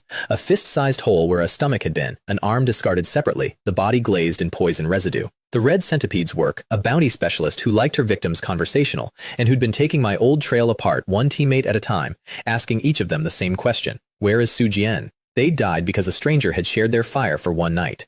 The cultivation world calls that normal. I stood over the second grave, feeling something colder than normal settle in, and the Bull brothers, who'd never met these men, cut the bodies down and buried them unasked, tamping the mounds, grumbling half-remembered prayers. I quietly moved all 3 bulls from the ledger's pending column to protected, permanently. Then we heard fighting ahead, and I told them I needed a moment behind a bush, and the bulls, bless them, believed me. The red centipede had run the last 2 of my old team, Wu Chang himself and his cousin Mei, into a cave and spent an hour cracking their barrier while her squad took bets. Both men were poisoned, opened up, long past pretending at rescue. I arrived in the trees in time to hear them settle it between themselves, quiet and matter of fact. No running then. We kill enough to break even. They picked their targets, and when the barrier shattered, 2 dying freelancers erupted out of the dust and made their arithmetic work. A sword through one hunter's throat, a beheading stroke on the second, everything they had spent in 2 breaths. The centipede raised her whip to collect them, and her head left her shoulders without a sound. I worked through the rest of her squad from the shadows in the same rhythm. A step, a line of light, a body, while Wu Chang and Mei stood back to back in the chaos, killing whatever stumbled within reach, understanding nothing except that the mathematics kept improving. When it was over, there was a black-clad stranger standing among 6 corpses, and Wu Chang, bleeding, held together with stubbornness, met my eyes and took 1 step back from what he saw there. Then the stranger was gone, and the 2 of them sat down in the carnage and laughed until they shook, the way men laugh on the far side of their own funerals. They never knew. They'd bought their lives with 1 shared campfire and a burial they didn't have to do. Kindness in this world is a lottery ticket nobody remembers buying. Theirs paid out. The white snake arrived late. The centipede's mirror, a soft sword artist fast as her name, read the wounds on her colleague's corpse and went gray. She was still assembling the obvious when I strolled up in my borrowed face and complimented her reputation. Flattery froze her exactly 1 step too long. Heart-treading step, silent annihilation. She got to keep the realization and nothing else. The Bull brothers surveyed the aftermath, announced in perfect unison that the wind had picked up, remembered a second uncle's wedding, a second uncle who, the youngest helpfully noted, had died years ago, earning a slap that rang off the trees and set a provincial sprint record for the horizon. I didn't chase. Somewhere out there, 3 idiots are still telling the story of the day good manners and cowardice canceled their assassination contract, and honestly, they earned the material. From the White Snake's ring, I even inherited a profound rank movement art, the spirit snake step. Flowing, whisperless, a perfect gift for my juniors and a decent chassis for an idea I'd have later. The ancestral land itself sat behind a beast's den and a bronze key, and it broke my scale for the sect I thought I knew. The guard beast came first, a 3rd-tier horror with tiger feet and a boar's jaws, camped in the entrance cave. I fought it for over 100 exchanges and never once used a trump card, because somewhere in the first 10 I realized what I'd been handed, a purple mansion-grade training dummy that regenerated its temper for free. I cycled every battle art I owned through its hide, polished my new hybrid footwork against its lunges, and finally let it limp off unkilled, both of us better for the seminar. The bronze medallion opened a stone gate behind its den, runes assembling into 1 character, longevity, and a vortex took me somewhere the maps gave up on, ruins. In the dark, under a dead sky, ruins the size of 10 sects. Broken pillars 100 men couldn't ring, in rows that ran past the edge of sight. My shabby, backwater, beloved eternal life sect was the surviving stump of something that had once brushed the clouds, and nobody on the mountain today knew it. The welcome mat nearly killed me. On the crown of the best preserved pillar lay a meditation cushion that crumbled at a touch, and under it, a coil of black rope that came alive the instant my hand closed on it. It had me cocooned mid-blink. My new heaven-rank footwork managed 1 flicker before the coils closed. Lightning did nothing, and the ground was arriving fast when I spent my dignity in 1 word. Xuan! She came out of the ring like a small dawn. Great Sun Divine Fist, her clan's forbidden art, the one that explodes the unworthy, met the rope in midair, and the shockwave shattered 3 ancient pillars and my understanding of my own houseguest. Even she slid back a step. The rope, she said, catching her breath in a way souls shouldn't need, was a supreme weapon. A living tool forged by a supreme realm master as a life companion, 1 grade below the gear of saints, broken, orphaned, and feral for longer than nations last. She crushed the dead obsession inside it with her second blow, and the immortal binding rope went limp in my hands. Ownerless. Mine now. A weapon with more history than my sect, retired into my sleeve, 1 long refinement away from waking. The favor count, said the small dawn, reassembling her composure, is now 5. Worth it, I said, and meant every syllable. At the heart of the ruins waited 6 statues, 10 zhang tall, on a platform old enough to predate the word old. 6 founders.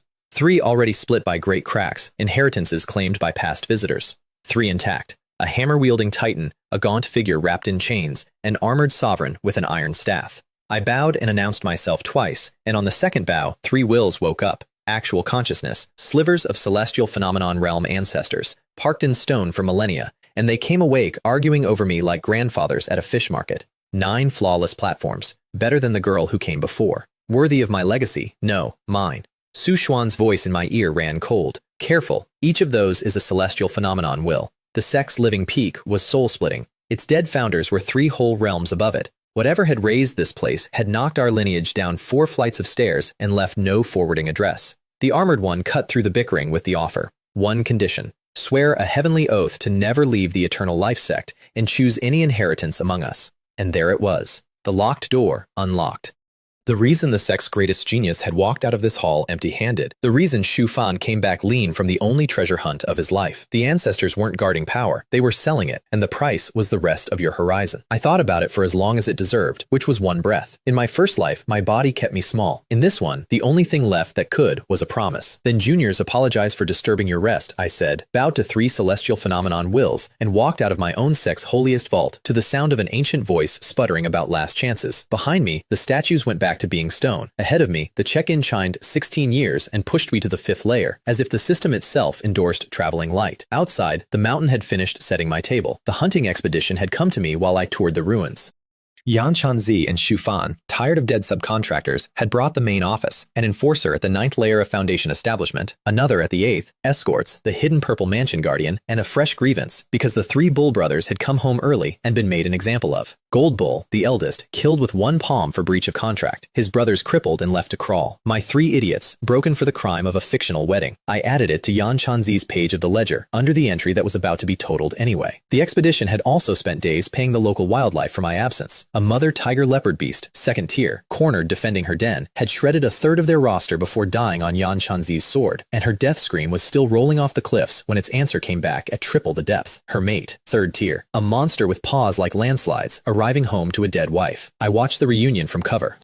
The beast's opening argument took the legs off Shu Fan's hidden purple mansion bodyguard. The escort was distracted mid-fight by a soul strike he never saw coming, because Hua Ming, my ghost in Shu Fan's ring, had chosen his moment with an old killer's patience. The brave expedition abandoned their own guardian as a chew toy on the spot and scattered. The beast ate the bodyguard in installments and went hunting the rest, and I went hunting the spectator. Shu Fan had watched the whole collapse from a treetop a li away, close enough to enjoy my scheduled death, far enough to survive everyone else's. The precise cowardice I'd have bet the farm on. My fist came out of the wind and thunder and took him off that branch like fruit. I took his arms with 1 pass of the autumn wind, his legs with the 2nd. Then I sat down beside what remained and let him spend his capital, because a man deserves his final monologue. He hit all the classics. You'll die badly. The sect will burn you. My master will avenge me. And then, voice cracking into the register of true faith, the big one. Master, save me. Lend me your strength. So I took out his storage ring, his ring, from my finger and invited his master out personally. Hua Ming's soul rose into the daylight, drifted past the boy who'd worshipped him, faced me, and bowed. Young master. I've watched a lot of faces come apart across 2 lifetimes. Shu Fan's was the masterpiece. Every certainty went down in sequence. The master, sold. The secret realm, mine. The auction map, forged. The mysterious rival in the trial, me. The Muye defeat. The gauntlets, the pearl, me. A whole heroic biography repriced in one look as somebody else's ledger. And what was left at the bottom, under the ambition and the patience and the silver-grade destiny, was just a mutilated kid in the dirt learning that he'd been the supporting cast since the day I woke up at that gate. I was supposed to step over you, he whispered. I know, I said. That's the joke. The sword fell. His soul tried one last trick worth respecting. It burst from the fire clinging to a strange purple token, an escape vector nobody could have predicted, and on any other villain's watch it would have worked. On mine, a Supreme's fist folded the attempt in half mid-air. I pried his soul off the token and fed it to the purple flame slowly, while it bargained in a smaller and smaller voice, offering servitude, secrets, sect leaders. The flame was not accepting offers. Then there was no more Shu Fan, anywhere, in this world or the queue for the next one. Ding! The great luck bearer Shu Fan has been defeated. Luck points, plus 550. Shu Fan's luck, reset to 0. Zeroed. The heavens closed his account and wired me the balance. Somewhere upstairs, an editor drew a line through a protagonist and didn't even file a complaint. I sat by the ashes for 1 moment longer than business required. 200 years, 1 shattered spine, 1 stolen life, settled in an afternoon, on a mountain, by a version of me he'd manufactured personally. It didn't feel like fireworks. It felt like setting down something I'd carried so long, my hands had grown around the shape of it, and hearing my own pulse for the first time in 2 lifetimes. The purple token I kept. Su Xuan's punch hadn't scratched it. A token that shrugs off a Supreme's fist is a token with a resume, and it drank divine soul nourishment like a living thing. Into the vault it went, next to the millstone jade. My drawer of unexploded questions was developing a personality. Then I stood up, because the afternoon had a second shift. Kuo Ming, the rest belonged to the beast. Make sure the beast wins. He made sure. When the survivor's trail crossed the grieving monster again, soul strikes from nowhere kept tipping the scales, a stumble here, a scream there. Yan Chanzi, cornered, crushed his emergency slip, and his father's projection bloomed mid-rescue in full elder fury, and Huo Ming ate the projection out of the air like a canapé. My void kill reached Yan Chanzi's skull half a heartbeat before the beast's jaws did. Professional pride. The system only pays on my kills, and his luck joined the account. The last two hunters didn't even merit technique. Every wound on that mountainside, every track, every surviving rumor said one clean thing. A wild beast avenged its mate. Which, if you think about it, was even true. I'd merely officiated. On my way off the mountain, I went back for the cub. The mother had birthed it dying, one blind, slime-wrapped scrap the size of a puppy, mewling against her cooling flank. I stood over it, running the cold arithmetic of burdens and covers and travel speed, and then her eyes found me. Still alive, barely. And down her muzzle, cutting tracks through the blood, tears.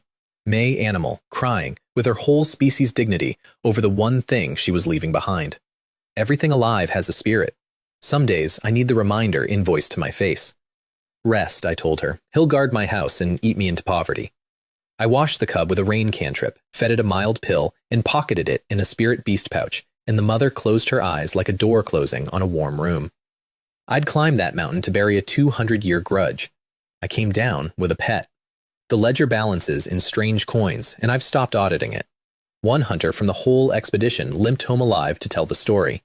I didn't arrange that. Sometimes the heavens extend a small professional courtesy, one villain to another. And then, because a job half done is a debt, I turned south instead of home, walked 20 days in a straw hat, and spent one quiet night in Muye City. By morning, there was no Shu family. Huo Ming did the work, every cultivator, the vault, the ancestral tablets, the roots, while I stood on a rooftop across the district and watched the lanterns go out one courtyard at a time.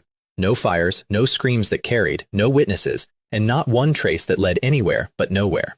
In my past life, when Shu Fan rose, the Shu family repaid my Su family's hospitality by erasing them to the last child, and I'd been too broken to do anything but hear about it. That future was cancelled now. Cancelled in advance, in full, in their own preferred style. The dead man came back for all of you. The dead man is thorough. Back at the sect, I walked into the leader's hall and confessed the smaller crime to hide the larger weak. I had refused the ancestors' inheritance.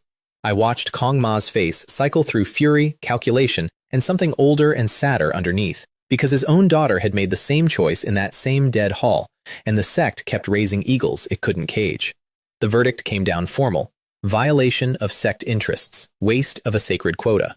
7 days of lightning punishment on the Thunder Punishment platform, submerged in the thunder pool of Wind and Thunder Valley, the sect's harshest penalty. Disciples went pale retelling it. Exactly one person had ever walked off that platform intact, Kong Yung-shi, naturally, and the sect's two current Purple Mansion geniuses had both tapped out inside half a day. Friends. They sentenced the man who eats lightning to a week in a lightning jacuzzi. I kept my head bowed in the hall, so nobody would see the expression of a boy being thrown into the briar patch he was born in. The whole sect turned out to watch me lowered into the pool. The gate elder slipped me a mercy jade, crush it if you break, with gruff instructions not to be a hero. 7 days later, I handed it back dry, and the silence around the pool had a religious texture, because I stepped off that platform with my aura sharper than I'd gone under. What the barrier hid, the most productive vacation of 2 lifetimes. I finished the second strike of the Wind and Thunder fist down there, the Wind and Thunder slash, a sword of living lightning condensed around the fist, a strike that first-layer Purple Mansion experts would file under final expenses. And with the spare hours, I welded my 3 footworks into one, the Void Steps violence, the Spirit Snake's flow, the Dragon Steps geometry, one hybrid art that fit a dueling ring as well as a horizon. Su Xuan watched me remodel a heaven-rank movement technique like a man rearranging furniture, opened her mouth to object on general principle, and closed it around day 4. The favor count stands at 5. She said instead, with dignity. I'm no longer sure who's tutoring whom. Above the water, the sect leader spent that same week holding a cracked life tablet with Shu Fan's name on it, and choosing, deliberately, eyes open, to ask nothing. Of course he knew. He'd armed the boy himself. He could count. He also knew which of his 2 investments had just eaten the other, and sect leaders don't mourn eaten investments. They promote the eater. When I surfaced, he summoned me, ran me through one last conversational gauntlet, and put a bronze token on the table. Yunchuan Academy, the quiet power over all 3 states. Backed by Jiangshan Academy, which is backed by Tianchen Academy, the summit of the convent's entire pyramid of learning, the place where the word genius gets means tested. The academy recruited once a decade, 20 seats, entrance through the 3 states arena trial, and the whole affair was carved up privately before the public ever heard of it. 5 slots for our province, 1 per great power. The Eternal Life Sex token had been saved for Kong Yun-shi, refused by Kong Yun-shi. ready and was now, on one condition, mine. Half a year, Kong Ma said. Reach the 7th layer of foundation establishment by the trial. Fall short and the token goes to Guran. A pause, and then the sentence that told me he'd already priced my whole trajectory. You were never going to stay, any more than she was. Go far enough to matter then. In my past life, this token had gone quietly to Guran and paid for the strength he later murdered this same man with. Another river, rerouted. I bowed lower than the rules required. The Azure Sparrow sect arrived before my back straightened, because bills travel faster than blessings. Elder Yan Chu at our gates with a delegation, a corpse count, and a fury. His son, Yan Chanzi, dead on Burial Beast Mountain, along with a Purple Mansion guardian and a squad of seniors. Beside him, a quiet woman whose presence read wrong to everyone but the ring on my finger. A hidden 9th-layer soul-splitting powerhouse, repaying some old debt by escorting him. She came from an organization called the Sword Alliance, and the name made even Su Xuan's voice go careful. Sword lunatics, patrons of sword geniuses, do not offend them, and if you must, leave no survivors. And drifting in behind them, uninvited, an old woman I'd last seen folding me through a tree, Shu Ru, of the Jiangchuan Shu family, come to ask who had erased their Muye branch. My afternoon, in short, 2 great powers and 1 continental cult, all at one table, all holding receipts with my name partially legible on them. The tribunal convened in the main hall, my master standing at my shoulder like a drawn blade, and Yen Chu opened with his evidence, a recording stone of paid witnesses, my 2 bull brothers, bless their terrified livestock hearts, swearing I'd killed everyone. I opened mine, a recording stone of the tiger leopard beast eating his son's expedition, minus certain editorial content. Then I asked the questions he couldn't survive in front of my elders. Why was your son bountying a sect heir's head? Who commissioned him? And watched him choke out the answer, Shu Fan's request, in front of a sect leader whose face aged a year at the name. My dead junior's last service to me, posthumously torching his own patron's goodwill. I invoiced Yen Chu 2,000 mid-grade spirit stones for emotional damages, on the principle that grief should never interrupt billing, and he paid it in front of everyone with his teeth grinding audibly. Then I spent the change. Sect leader, one more matter. The Azure Sparrow sect keeps spies in our walls. The hall went crystalline. I produced the 2 numbered tokens off my trial assassins, 167, 269, and named 3 outer sect elders my quiet months of cross-checking had matched to them. Soul searches confirmed it within the hour. Decades-deep moles, planted near our geniuses, one of whom had personally dispatched the killers sent at me inside the trial. The old ancestor emerged for the 2nd time in a season, crippled all 3 with 2 fingers, and hung them at the sect gates with their families' names on the same order. Yan Cho stood in the wreckage of his own diplomatic mission, watched the sect leader's killing intent turn load-bearing, and was saved by 1 palm from the quiet Sword Alliance woman who stopped our old ancestors' strike cold, apologized with impeccable manners, promised her debt to the Azure Sparrows ended at the door, and steered the ruined elder out. On the threshold, she looked back, at me, a long, unhurried, cataloging look, the way collectors look at lots they intend to bid on later. I filed it under future problems with good posture, and turned to face the last creditor. Shu Ru didn't bother with recordings. The Muye Shu family is dead to the last infant. Swear to heaven it wasn't you, boy, and I'll leave a gift. Refuse, and we'll continue where the road left off. I swear to heaven, I said, clear as a bell, that I did not personally slaughter the Shu family. May lightning take me if I lie. Thunder rolled once, considering the paperwork, and went quiet. Every word true. Huo Ming had done the slaughtering. I'd merely watched the lanterns. Heaven, whatever else you say about it, respects a well-drafted contract. Shu Ru stared at me with the specific frustration of an auditor who can smell the fraud and can't find the entry, paid out the promised gift, a rank 4 spirit pill, and left me with something worth more that she never meant to hand over. Word that Shu Ying remembered me, spoke of me, had predicted twice, with something her guardian couldn't classify, that a man that shameless doesn't die easily. 3 years on the curse, Miss Shu, then one of us collects. I noticed I wasn't dreading it, which is its own kind of diagnosis. The last debt of the season collected itself, the way the worst ones do. A summons to the punishment hall. 6th Elder Yang Tian requesting my help with the spy interrogations. Plausible. Almost administrative. I walked in past the changed traders, and my spine screamed 1/2 second before his palm arrived. The barrier was already sealed. The blow was meant for my skull. It cut my back as I blurred, and threw me across the hall with blood in my mouth. I came up in stance, looking at the one elder I'd hated across 2 entire lifetimes, the man who'd flogged me raw for every clash with Shu Fan, while sentencing Shu Fan to naps and reflection, who in my past life seized our peak the day Master died, and he looked back with no mask at all. "Why did you kill Shu Fan?" he howled, and the last locked door of my first life swung open. His name wasn't Yang Tian, it was Shu Gang, ancestor of the Muye Shu family, embedded in my sect for generations. And Shu Fan was his own 5th-generation blood, carrying his hidden mark. a mark that transfers, on death, to the killer. He'd known what I'd done the moment I entered the room. Every unexplained beating of my first life reorganized itself in one breath. It was never discipline. It was never even favoritism. It was family. I started laughing. I couldn't help it. The sound came up through the blood. You want a confession? Here. I killed Shufang and burned his soul. I erased your family to the roots, and of every elder in this sect, you were always the one I was saving for dessert. I gestured at his own sealed barrier, soundproof, inescapable, prepaid, and you built us a private room. Thank you. He came apart screaming, and Hua Ming came out of my ring. Appreciate the symmetry with me. The ancestor of the Shu family, killed inside his own soundproofed murder room, his body claimed by the very ghost that had spent years fitting his descendant for the same fate. The fight inside that skull lasted as long as an egg against a hammer, a purple mansion soul against 9 layers of soul-splitting predator. The 3 chained prisoners turned out to be unchained accomplices, planted to kill me and wear the blame. They came off the wall in a coordinated lunge and met the autumn wind mid-air. One of them, the system noted with pleasant surprise, had been sitting on 300 luck points. Even the garnish paid out. When the barrier came down, a 6th elder still walked the eternal life sect. Same face, same robes, same seat on the disciplinary council.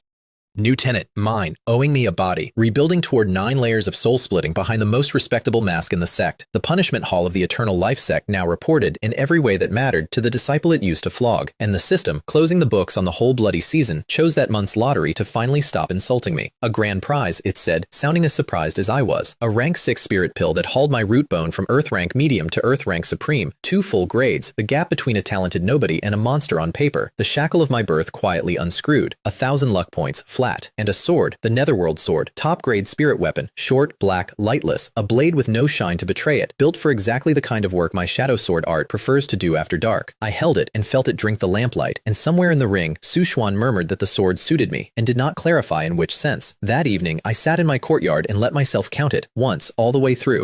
The boy who died on that arena floor with a thunderbolt in his spine, every debt of his was paid. Shu Fan, soul ash, luck zeroed, name already fading off the sect's rolls. Mei Li Ling, soul ash, twice over, in 2 worlds. He Fan, an accident with my footprints on it, mourned by a good man who would now get to grow old. Yang Tian, evicted from his own body by my ghost, his family a rumor, his ancestral line a closed file. The spies were hanging at the gates. The sect that once flogged me ran a quarter of its business through my pocket. And the herb swappers, the smile assassins, the whole cast of my first life's long humiliation, settled. Principal and interest in under a year. 200 years of victim, formally retired. What sat in that courtyard instead, feeding roast meat to a blind tiger-leopard cub with one hand and turning a millstone token over with the other, was something the heavens had never budgeted for. A man with a harvester's system, a supreme in his ring, a hidden 10th platform, an elder in his pocket, and no script left to follow. Because that was the season's real closing entry, the one I kept rereading. The timeline had stopped rhyming.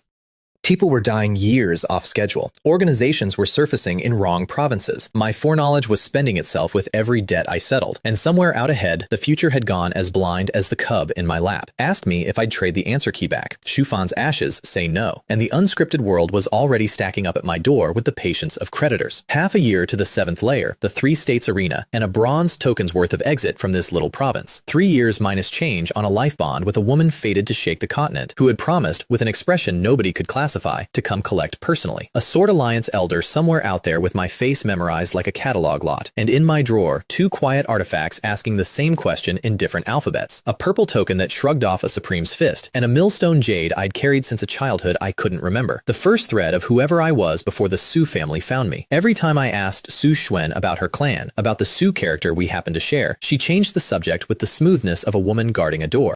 Doors again. All my favorite things are behind them. I put the cub on my shoulder, blew out the lamp, and started cultivating in the dark. 6 months to the arena. The province had run out of people to punish, which meant it was finally time for the thing after revenge. Turns out there is one. It's called an appetite.